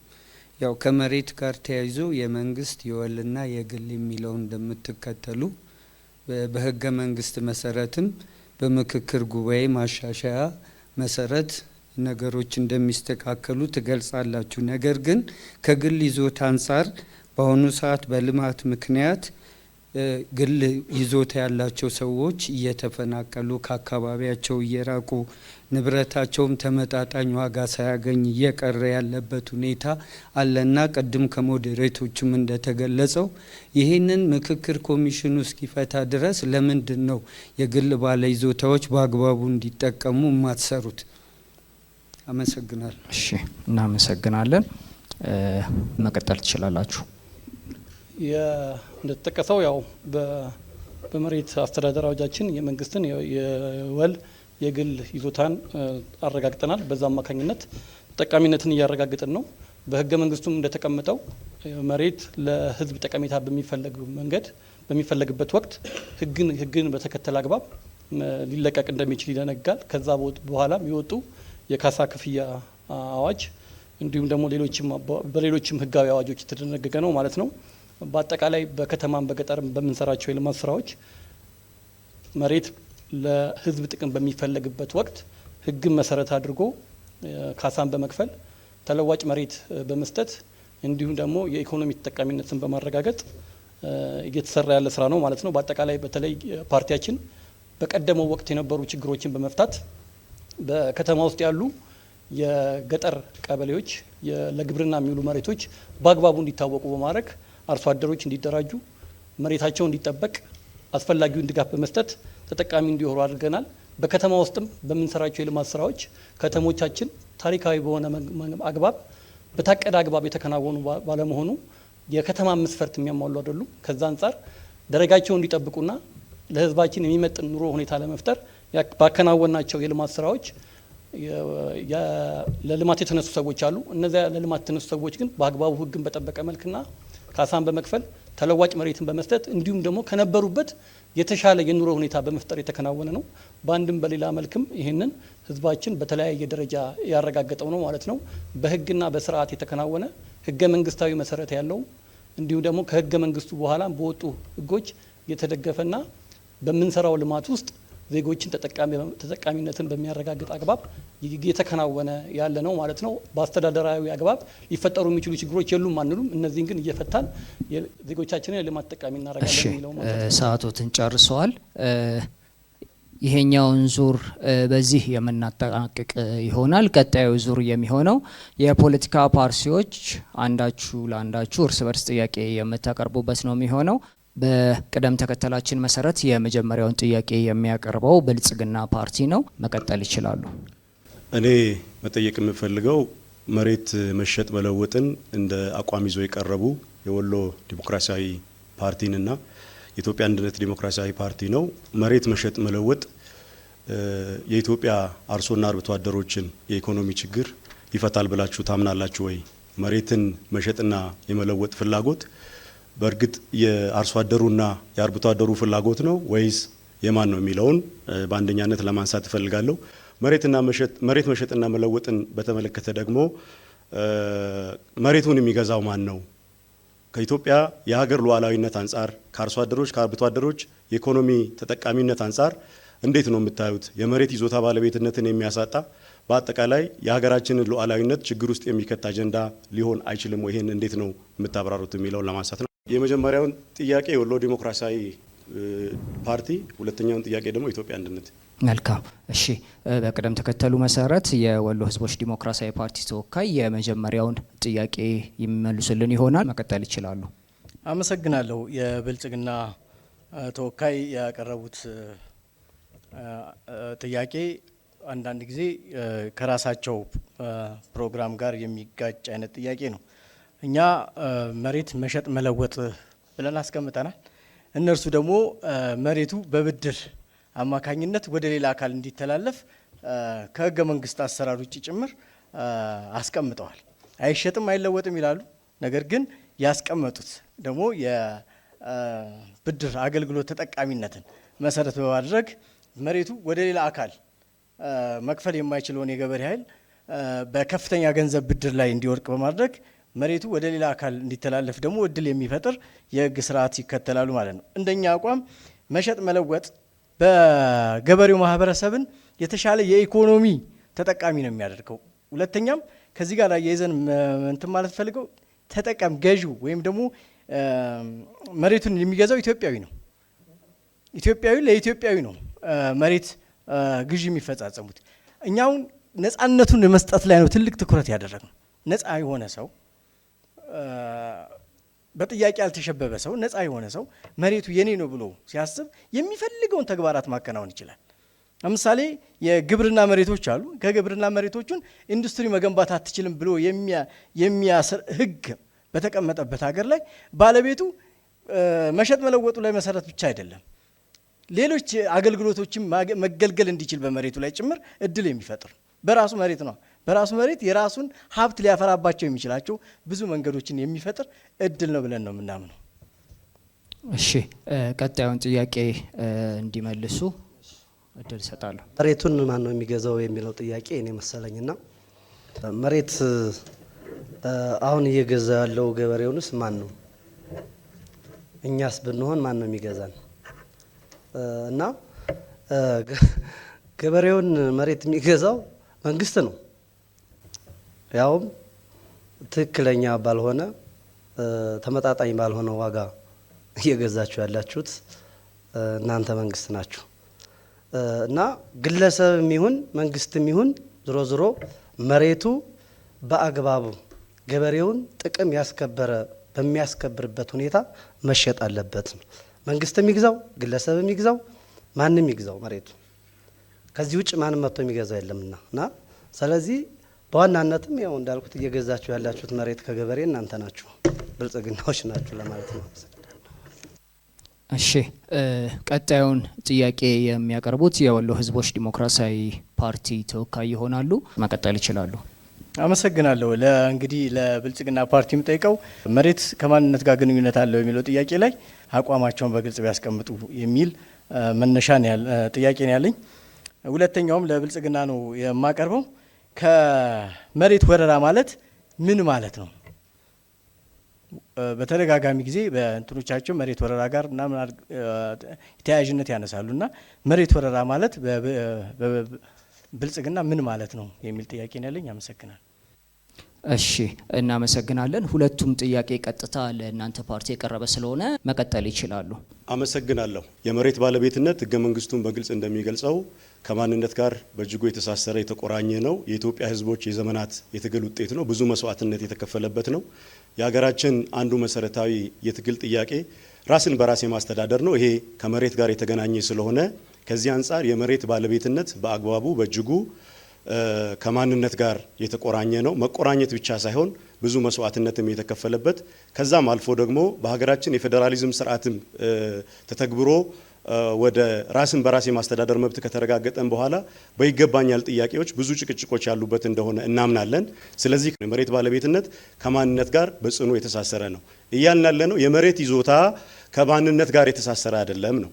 ማንኛውም ግለሰብ ህገ መንግስቱ በሚያስቀምጠው መሰረት ለምሳሌ አርሶ አደር ከሆነ በብሔር ማንነቱ ወይም በሃይማኖት ማንነቱ ኦር በጾታ ማንነቱ አድሎ ሳይደርስበት በየትኛውም ክልል በየትኛውም አካባቢ የይዞታ መብት የማግኘት ያውም በነፃ የማግኘት መብት እንዳለው ህገ መንግስቱ ስለሚያስቀምጥ ከዚህ አንጻር ይሄ በደንብ ሊሰመርበት ይገባል። ስለዚህ ብልጽግና የመሬት ባለቤትነትና የመሬት ይዞታን በተመለከተ ከማንነት ጋር ያለው ቁርኝት ላይ ያለን አቋም ግልጽ ነው። የመሬት ባለቤትነት ከማንነት ጋር ጥብቅ ትስስር አለው።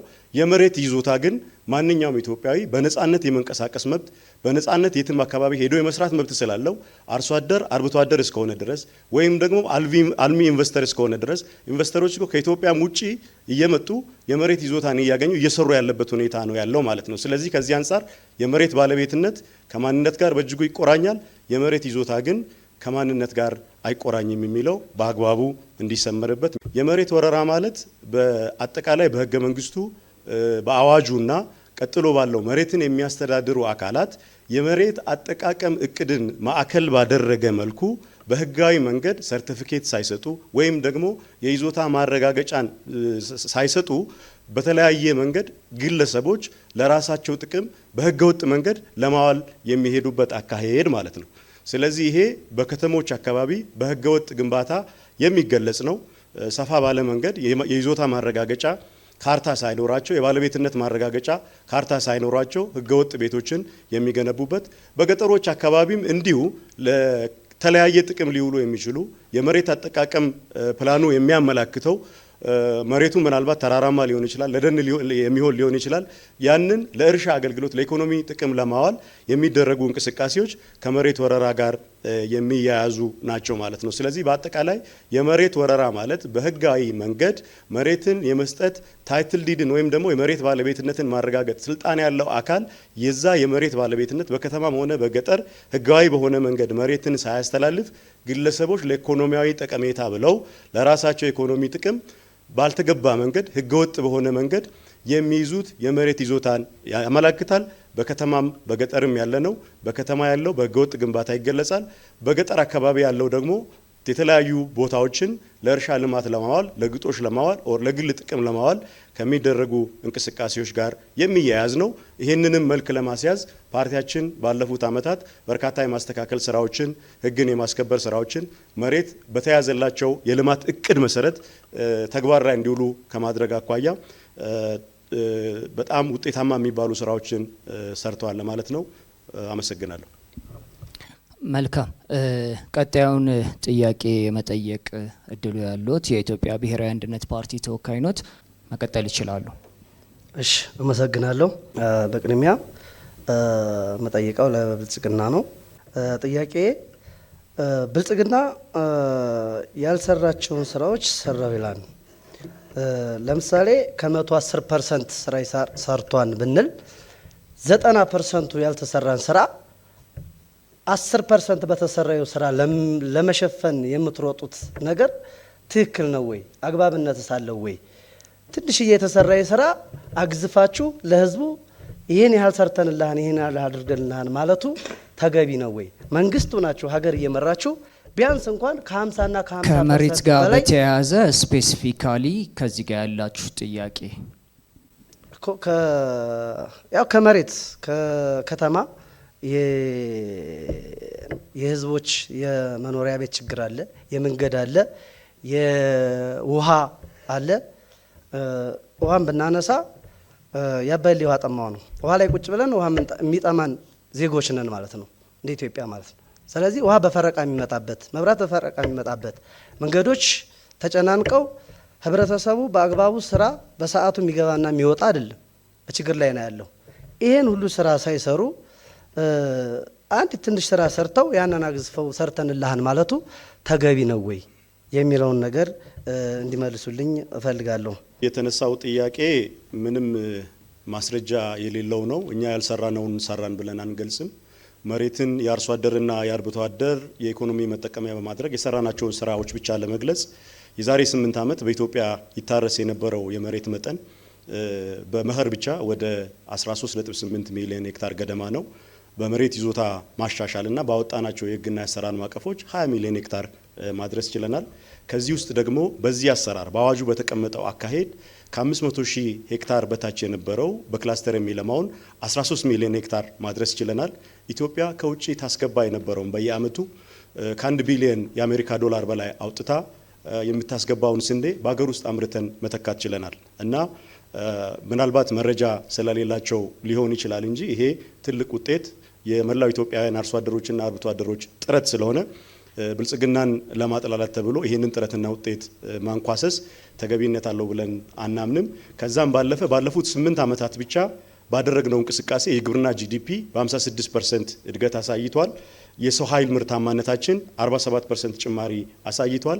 መሬት ላይ ደግሞ በአረንጓዴ አሻራ በአፈርና ውሃ ጥበቃ በሰራናቸውና መሬትን ጠብቆ ለትውልድ ለማስተላለፍ ባደረግነው ርብርብ 33.6 ሚሊዮን ሄክታር በስነ አካላዊና በባዮሎጂካል መንገድ መሬትን እንዲያገግም ለልማት እንዲውል ማድረግ ችለናል። ይሄ ሁሉም ሀገራት የመሰከሩበት ኢትዮጵያ ከዚህ የተነሳ ዓለም አቀፍ እውቅናን አግኝታ ኮፕ ሰርቲቱን የሚያክል ትላልቅ ዓለም አቀፍ መድረኮችን እንድታስተናግድ እድል ያገኘችበትና ብሔራዊ ኩራት የሆነን ነገር ነው። ስለዚህ ከፓርቲዎች ጋር ባለን የሀሳብ ልዩነት ብቻ የተሰራውን ነገር ለማንኳሰስ የሀገር ኩራት የአርሶ አደሮችና የአርብቶ አደሮቻችን የጥረት ውጤት የሆኑ ነገሮችን ማንኳሰስ ተገቢነት አለው ብለን አናምንም። እስካሁን የተደረጉ ጥረቶችም የመጡ ልማቶች በተለይ ከግብርና ትራንስፎርሜሽን አኳያ ያስመዘገብናቸው ጉዳዮች ከመሬት ጋር የተያያዙ ስለሆነ ጨርሰዋል።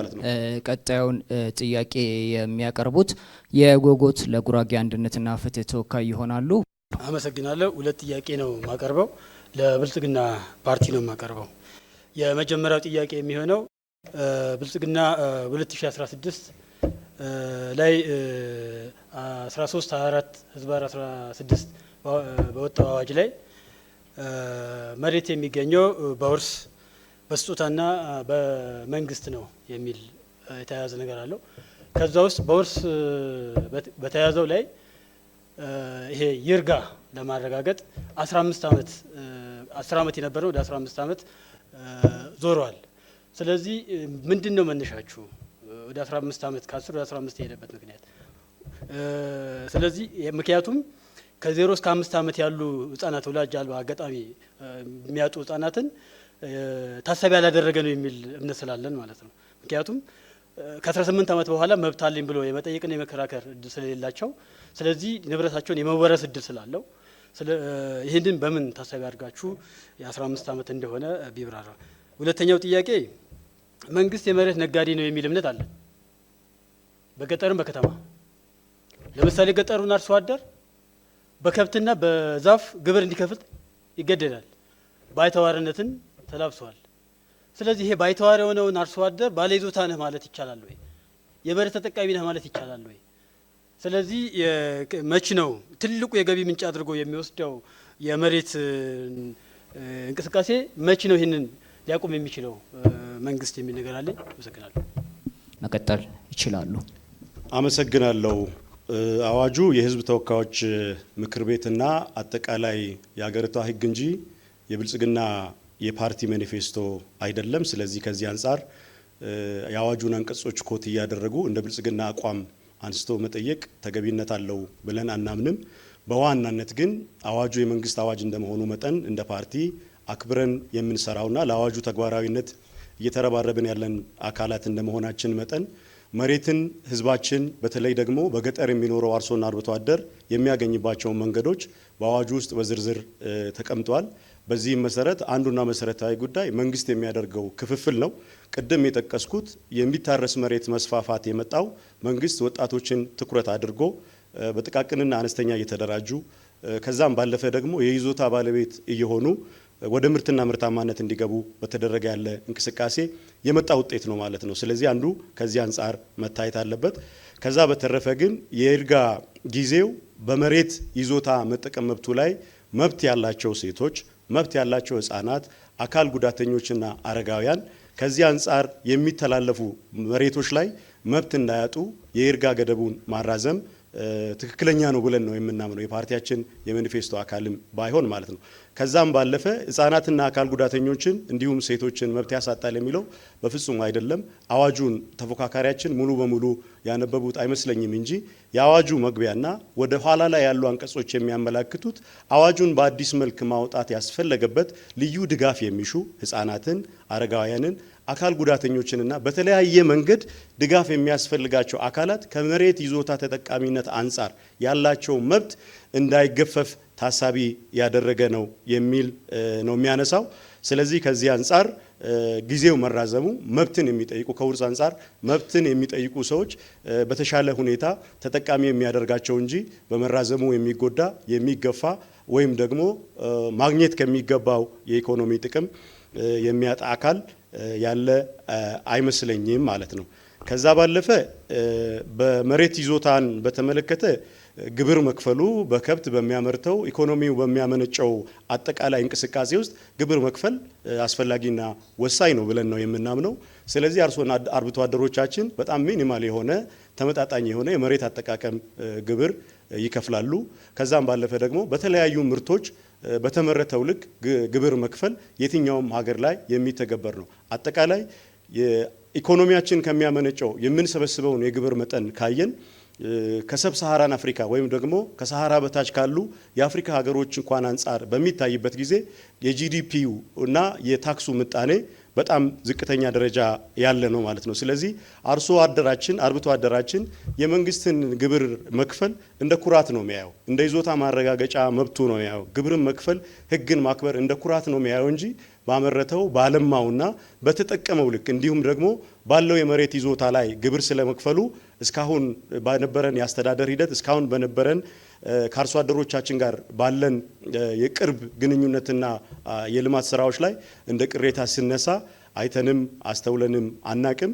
ምናልባት ይሄን ያነሱት የተፎካካሪ የፖለቲካ ፓርቲ አመራር መንግስት ሲሆኑ ልማትን በምን ሊሰሩ ነው የሚለውን ጥያቄ ውስጥ ይከታል ማለት ነው። መሰረተ ልማትን ማስፋፋት የመሬት አስተዳደር ስርዓቱ ራሱ እርሳቸው በሚፈልጉትና በሚመኙት መልክ ለማዘመን ኢንቨስትመንት ያስፈልጋል፣ ወጪ ያስፈልጋል። የዚህ ወጪ መነሻ ደግሞ አጠቃላይ ኢኮኖሚው ከሚያመነጨው ተመጣጣኝ ተገቢና ፍትሐዊ የሆነ የግብር አከፋፈል ስርዓት መዘርጋት ስለሆነ ከግብር አኳያም ያላቸው አመለካከት ተገቢ ነው ብለን አናምንም። ይሄን ለማንሳት ነው። አመሰግናለሁ። መልካም። የፖለቲካ ፓርቲዎች እርስ በርስ የሚጠያየቁበትን ዙር በዚህ ያጠናቀናል። የመጨረሻውን ዙር የምናደርግ ይሆናል። አምስተኛው ዙር የሚሆነው የፖለቲካ ፓርቲዎች የመዝጊያ ንግግር የምታደርጉበት የምርጫ ምልክታችሁን የምታሳውቁበት ነው የሚሆነው። ብልጽግና ፓርቲ ነው የሚጀምረው። መቀጠል ይችላሉ። ውድ ኢትዮጵያውያን፣ በዛሬው መድረክ እንደታዘባችሁት የተፎካካሪዎች የመሬት እይታ ማህበራዊ እሴታችንን የማይረዳ የመሬትን የኢኮኖሚ ሚና የሚያዛባና መሬትን ለፖለቲካ መሳሪያነት አሳልፎ የሚሰጥ ግራ የተጋባ አቋም የለሽነት ነው። ይህም መሬትን የግጭትና የድህነት ምንጭ በማድረግ የህዝባችንን ብልጽግና ወደ ኋላ የሚጎትት ነው። በአንጻሩ የኢትዮጵያን የተፈጥሮ ሀብትና የመልማት ጸጋ በአግባቡ ለይቶ ሌት ተቀን የሚታትረው ፓርቲያችን ብልጽግና መሬት በፖለቲካ እሳቤው የሉዓላዊነት መገለጫ፣ በኢኮኖሚ ገጹ ቀዳሚ የምርት መሳሪያ፣ በማህበራዊና ባህላዊ እይታ የማንነትና የትውልድ ትስስር ምሰሶ ነው። ውድ ኢትዮጵያውያን ባለፉት ዓመታት ማነቆዎችን በመፍታትና የዲጂታል ይዞታን በማረጋገጥ መሬትን ለብድር ዋስትናና ለፋይናንስ ተደራሽነት በማዋል አርሶና አርብቶ አደሩን ሀብት እንዲያፈራ አድርገናል። ለልማት ሲነሳም ፍትሐዊ ተጠቃሚ አድርገነዋል። በተፋሰስ ጥበቃና በአረንጓዴ አሻራ የተጎዱ ተዳፋት መሬቶችን በማልማት ሀገራችንን በዓለም ደረጃ ተምሳሌት አድርገናል። ያላረጋገጡትን ፍላጎት ከመጫን ውጪ እንሰራለን የሚሉት ከሰራነው አንጻር በፓርቲያችን የሰራነውን በቁንጽል ነው። ውድ ኢትዮጵያውያን ካሳየነው ምርት አንጻር የሀገራችንን አርሶና አርብቶ አደሮች ፓርቲያችንን ለመምረጥ ታመነታላችሁ ብለን አንጠራጠርም። በካርዳችሁ ስትመርጡን የገጠር መሬታችንን ለሁሉም የአምራች ዘርፎች በመዋል የጀመርነውን የተቀናጀ መሬት አጠቃቀም እቅድ በሁሉም ደረጃ ውጤታማ እናደርጋለን። በዚህም አርሶና አርብቶ አደሩ ሳይፈናቀል በመሬቱ የአምራች ዘርፍ ባለቤትነትና በሽርክነት የሚሳተፍበት የኢንዱስትሪ ባለቤት እናደርጋለን። የገጠርና የከተማ መሬትን ልማት ትስስርን እናፋጥናለን። የመሬት ሽማና ግጭቶችን በማስወገድ የመሬት ኢኮኖሚያዊ ፋይዳ እናረጋግጣለን። ብዙሃነታችንን ባከበረ መልኩ የአርብቶ አደሩና የማህበረሰቦችን ባህላዊ ይዞታዎች ከመደበኛ ሕግ ጋር በማስማማት ሕጋዊ ዋስትና እንሰጣለን። የተጎዱና ተዳፋማ መሬቶችን በአፈር ጥበቃና በአረንጓዴ አሻራ መርሃ ግብራችን ለዘላቂ ልማት የመዋል ስራ እናጎላብታለን። የዲጂታል የመረጃ አስተዳደር በማዘመን አገልግሎትን እስከ ደጃፋችሁ እናመጣለን። መሬት ለአርሶና ለአርብቶ አደሩ የባንክ ደብተሩ በማድረግ የመጠቀም መብቱን ሙሉ በሙሉ እናረጋግጣለን። በሚሊዮኖች ለሚቆጠሩ የገጠር ወጣቶች፣ ሴቶች የመሬት አጠቃቀም ውጤታማ በማድረግ የስራ እድል በመፍጠር ተጠቃሚ እናደርጋለን። ውድ ኢትዮጵያውያን ብልጽግናን መምረጥ መሬትን ወደ ሀብት መለወጥና አርሶና አርብቶ አደሩ ያለማፈናቀል ዋስትና መስጠት ነው። የምርጫ ምልክታችን የስንዴ ነዶ ነው። የስንዴ ነዶ የመተባበር የአንድነትና የኢትዮጵያ የምግብ ሉዓላዊነት ምልክት ነው። ኢትዮጵያን ወደ ተምሳሌትነት ሀገር የሚያሸጋግረውን ብልጽግናን ምረጡ። አመሰግናለሁ። መልካም። ቀጣዩን የመዝጊያ ንግግር የሚያደርጉልን የወሎ ህዝቦች ዲሞክራሲያዊ ፓርቲ ነው። መቀጠል ይችላሉ። አመሰግናለሁ። ውድ የሀገራችን ህዝቦች በነበረው ስር የሰደደ የኢኮኖሚ መዋቅራዊ ችግር፣ የዜጎች በተለይም የወጣቶች ስራ አጥነት፣ የዲሞክራሲና የመልካም አስተዳደር ጥያቄዎች፣ የጋራ ሀገራዊ እሴት እጦት፣ የሀገረ መንግስት ድክመትና የስራ ተልእኮ አፈጻጸም መዳከም ችግሮች ጊዜው ከሚፈጥራቸው ፍላጎቶችና ፈታኝ ሁኔታዎች ጋር ተደማምረው ሀገራችንን ወዳልተረጋጋ ማህበራዊ፣ ኢኮኖሚያዊና ፖለቲካዊ ቀውስ እንዳያስገባ የህዝብ ፍላጎት፣ የጊዜው ሁኔታ ሀገራዊ፣ አህጉራዊና ዓለም አቀፋዊ ነባራዊ ሁኔታን ያገናዘበ የልማት አቅጣጫን የሚከተልና የዲሞክራሲያዊ ስርዓት ቀጣይነት ባለው መልኩ ሊገነባ የሚችል ሀገራዊ ፓርቲ አስፈላጊ መሆኑ እሙን ነው። በመሆኑም ሀገራዊ አንድነትና የህዝባችን ደህንነት በጽኑ መሰረት ላይ በማኖር ሁሉም ዜጋ እኩል ሰርቶ የሚለወጥበት ለሌሎች ሀገራት ተምሳሌት የምትሆንና ለዘመናት ስናወራ የኖርነውን የምንኮራበት ታሪክ እውን በማድረግ ከጊዜው ጋር ተራማጅ አሰራሮችን በማሳደግ ሀገራችን ኢትዮጵያ ካደጉት ሀገራት ተርታ ለማሰለፍ የወሎ ህዝቦች ዲሞክራሲያዊ ፓርቲ ወዴፓን ይምረጡ። የምርጫ ምልክታችን ቁልፍ ነው። እስካሁን የቀረበውን የገጠር መሬት ይዞታ አስተዳደር ፕሮግራም ተጠቃሚ ለመሆን ውድ የሀገሬ ህዝብ ሆይ ቁልፍን ምረጡ። ቁልፍ የችግሮች የኢኮኖሚያዊ፣ የፖለቲካዊ የብዙ አይነት ችግሮች መፍቻ ነውና ቁልፍን ይምረጡ። አመሰግናለሁ። እሺ፣ ቀጣዩን የመዝጊያ ንግግር የሚያቀርቡልን የኢትዮጵያ ብሔራዊ አንድነት ፓርቲ ተወካይ። አመሰግናለሁ። የተከበራችሁ ውድ የኢትዮጵያ ዜጎች የኢትዮጵያ ብሔራዊ አንድነትን ብትመርጡ ገጠር መሬት ይዞታ አስተዳደርና አጠቃቀምን ግልጽ በሆነ የመሬት ይዞታ መሬት ለገበሬው የአጠቃቀም መብት በማረጋገጥ የሊዝ ስርዓትን በማስፋፋትና የረጅም ጊዜ ኢንቨስትመንትን በማበረታት ዘላቂ የመሬት አጠቃቀም ስርዓትን፣ የተራራማ አካባቢዎችን ለደን ልማት፣ ዝቅተኛ ቦታዎችን ለእርሻና ለግጦሽ በመመደብና የአፈር ለምነትን ለመጠበቅ የሰብል ሽክርክር፣ የተፈጥሮ ማዳበሪያና ውሃ አያያዝን ዘዴዎችን በመጠቀም የግጭት አፈታትና የክትትል ስርዓትን በመዘርጋት በገበሬውና በባለ ሀብቶች መካከል የሚነሱ የመሬት ክርክሮችን ለመፍታት የህዝብ ፍርድ ቤቶችን በማቋቋም የመሬት አጠቃቀምን ለመከታተል የሳተላይት ቴክኖሎጂና ማህበር ተሳትፎን በማድረግ ለገበሬው ድጋፍ ስርዓት በመዘርጋት የመሬት አጠቃቀም እቅድን በማውጣት የሚረዳ ቴክኒክ ድጋፍና ስልጠና በመስጠት ለአነስተኛ ገበሬዎች የብድርና የግብአት ተደራሽነት በማሻሻል ለገበሬው የገጠር መሬት ይዞታ አስተዳደር ህጋዊ፣ ግልጽና ዘላቂ አጠቃቀም፣ ግጭት አፈታትና የገበሬውን አቅም በማጎልበት ትኩረት በመስጠት ምርታማነትን በማሳደግ የአካባቢን ጥበቃ በማድረግ በትጋት እንሰራለን ብለን እናምናለን። ኢበአፓን ምረጡ። ምልክታችን የልብ ቅርጽ ነው። ትዕግስት አሰፋ ነኝ። በአክብሮት ስላዳመጣችሁኝ አመሰግናለሁ። መልካም። የመጨረሻውን የፓርቲዎች የመዝጊያ ንግግር የሚያደርጉልን የጎጎት ለጉራጌ አንድነትና ፍትህ ፓርቲ ተወካይ መቀጠል ይችላሉ። አመሰግናለሁ። ውድ ኢትዮጵያውያን፣ ጎጎት የኢትዮጵያ ነባራዊ ሁኔታ ያገናዘበ የቅይጥ መሬት ይዞታ ስርዓት እንዲሰፍን ይሰራል። ተወዳዳሪ የመሬት ገበያ በመፍጠር ባለይዞታዎች፣ አልሚዎችና መንግስት ተጠቃሚ የሚሆኑበት ተወዳዳሪ የሆነ የመሬት ገበያ ስርዓት ይፈጥራል። አሁን ያለው የመሬት ፖሊሲ ዜጎች የመንግስት ጭሰኛ በማድረግ በነጻነት ላይ የተመሰረተ ዴሞክራሲያዊ ስርዓት እንዳይሰፍን እንቅፋት ፈጥሯል። ድቃቃና የተበጣጠሰ ይዞታ በመፍጠር ዘመናዊ እርሻ ተግባራዊ በማድረግ ምርትና ምርታማነት ለማሳደግ እንቅፋት ሆኗል። ብልጽግና በግልጽ እንዳቀረበው በመሬት ፖሊሲ ዙሪያ ግልጽ አቋም የሌለው ብቻ ሳይሆን እውቀትና ልሂቅ ፈር የሆነ አቋም አራምዷል። በከተሞች መስፋፋትና ኢንቨስትመንት ስም በዝቅተኛ የካሳ ክፍያ እየተፈናቀለ ያለው አርሶ አደር ላይ እየደረሰ ያለው ማህበራዊ ኢኮኖሚያዊ ቀውስ በመድረክ ክዷል። ህጋዊ የመሬት ግብይት ባለመኖሩ በከተሞችና በከተሞች ዳርቻ እያደገ የመጣው አሳሳቢ የመሬት ወረራና መፈናቀል ባላየ ለማለፍ ሞክሯል። ጎጎት ውጤታማ የመሬት ገበያ በመፍጠር መሬት ይበልጥ ውጤታማ በሆነ መንገድ ለሚጠቀሙ አካላት በማመቻቸት ባለይዞታውም አልሚውም መንግስትም በጋራ ተጠቃሚ የሚሆኑበት ስርዓት ይፈጥራል። ህዝብን የመሬት ባለቤት በማድረግ የተሟላ የሀገር ባለቤት ያደርጋል። በመሆኑም ከሀገራችን የረጅም ዓመት ልምድ በመነሳት የተባበሩት መንግስታትና የአፍሪካ ህብረት የመሬት ስሪት መመሪያዎች የተከተለ የመሬት ባለቤትነት ይዞታና አስተዳደር ማሻሻያ ያደርጋል።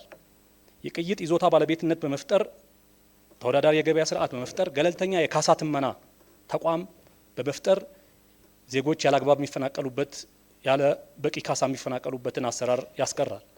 በገጠር መሬት ይዞታ አስተዳደር እና አጠቃቀም አማራጭ ፖሊሲያችን መሬትን የልማት መሳሪያ በማድረግ ፍትሃዊና ዘላቂ ልማት ማረጋገጥ ላይ ያተኮረ ይሆናል። በዚህም በሀገር ደረጃ ምርትና ምርታማነትን እናሳድጋለን። ለልማት የሚውሉ የመሬት አቅርቦት እናሳድጋለን። ተወዳዳሪ የመሬት ገበያና የዋጋ ግምት ስርዓት እንፈጥራለን። በመሬት ዙሪያ የሚሰራ ብልሹ አሰራር በማስወገድ የይዞታ ደህንነት እናረጋግጣለን። አላግባብ መፈናቀልን እናስቆማለን። ዘላቂ አካባቢ እንክብካቤን እናረጋግጣለን። ዜጎች ሰብአዊ መብታቸው እንዲከበር እናደርጋለን። ኢመደበኛ ግብይቶች የመሬት ግብይቶችን ወደ መደበኛ ስርዓት እናመጣለን። የገበሬዎችን የመጠቀም መብት እናረጋግጣለን። በመሬት ግጭት የሚነሱ የመሬት ግጭቶችን እንቀንሳለን። ጎጎትን ይምረጡ። ምልክታችን ምሰሶ ነው። አዲስ ትውልድ ብሩህ ተስፋ። አመሰግናለሁ። በጣም እናመሰግናለን ሁላችሁንም። እዚህ ሆናችሁ ተከታተሉን የቆያችሁ ታዳሚዎች፣ እንዲሁም በየቤታችሁ የምትመለከቱን እስካሁን ስናካሂድ የነበረው የኢትዮጵያ ብሔራዊ ምርጫ ቦርድ ለመጀመሪያ ጊዜ ያዘጋጀውና የፖለቲካ ፓርቲዎች ፕሮግራሞቻቸውን እንዲሁም የፖሊሲ አማራጫቸውን መሰረት አድርገው የሚያደርጉትን ክርክር በዛሬው ዕለት በገጠር መሬት ይዞታ አስተዳደርና አጠቃቀም ላይ ያላቸውን አማራጭ ይዘው ቀርበው ክርክር ያደረኩበትን መድረክ ነው። የመድረክ በሌሎች ፕሮግራሞች የሚቀጥል ይሆናል። እዚህ ያላችሁ ታዳሚዎች የፖለቲካ ፓርቲዎቹ ላደረጉት ሰላማዊ ክርክር በአክብሮት ምስጋናችሁን እንድታቀርቡልን እንጠይቃለን።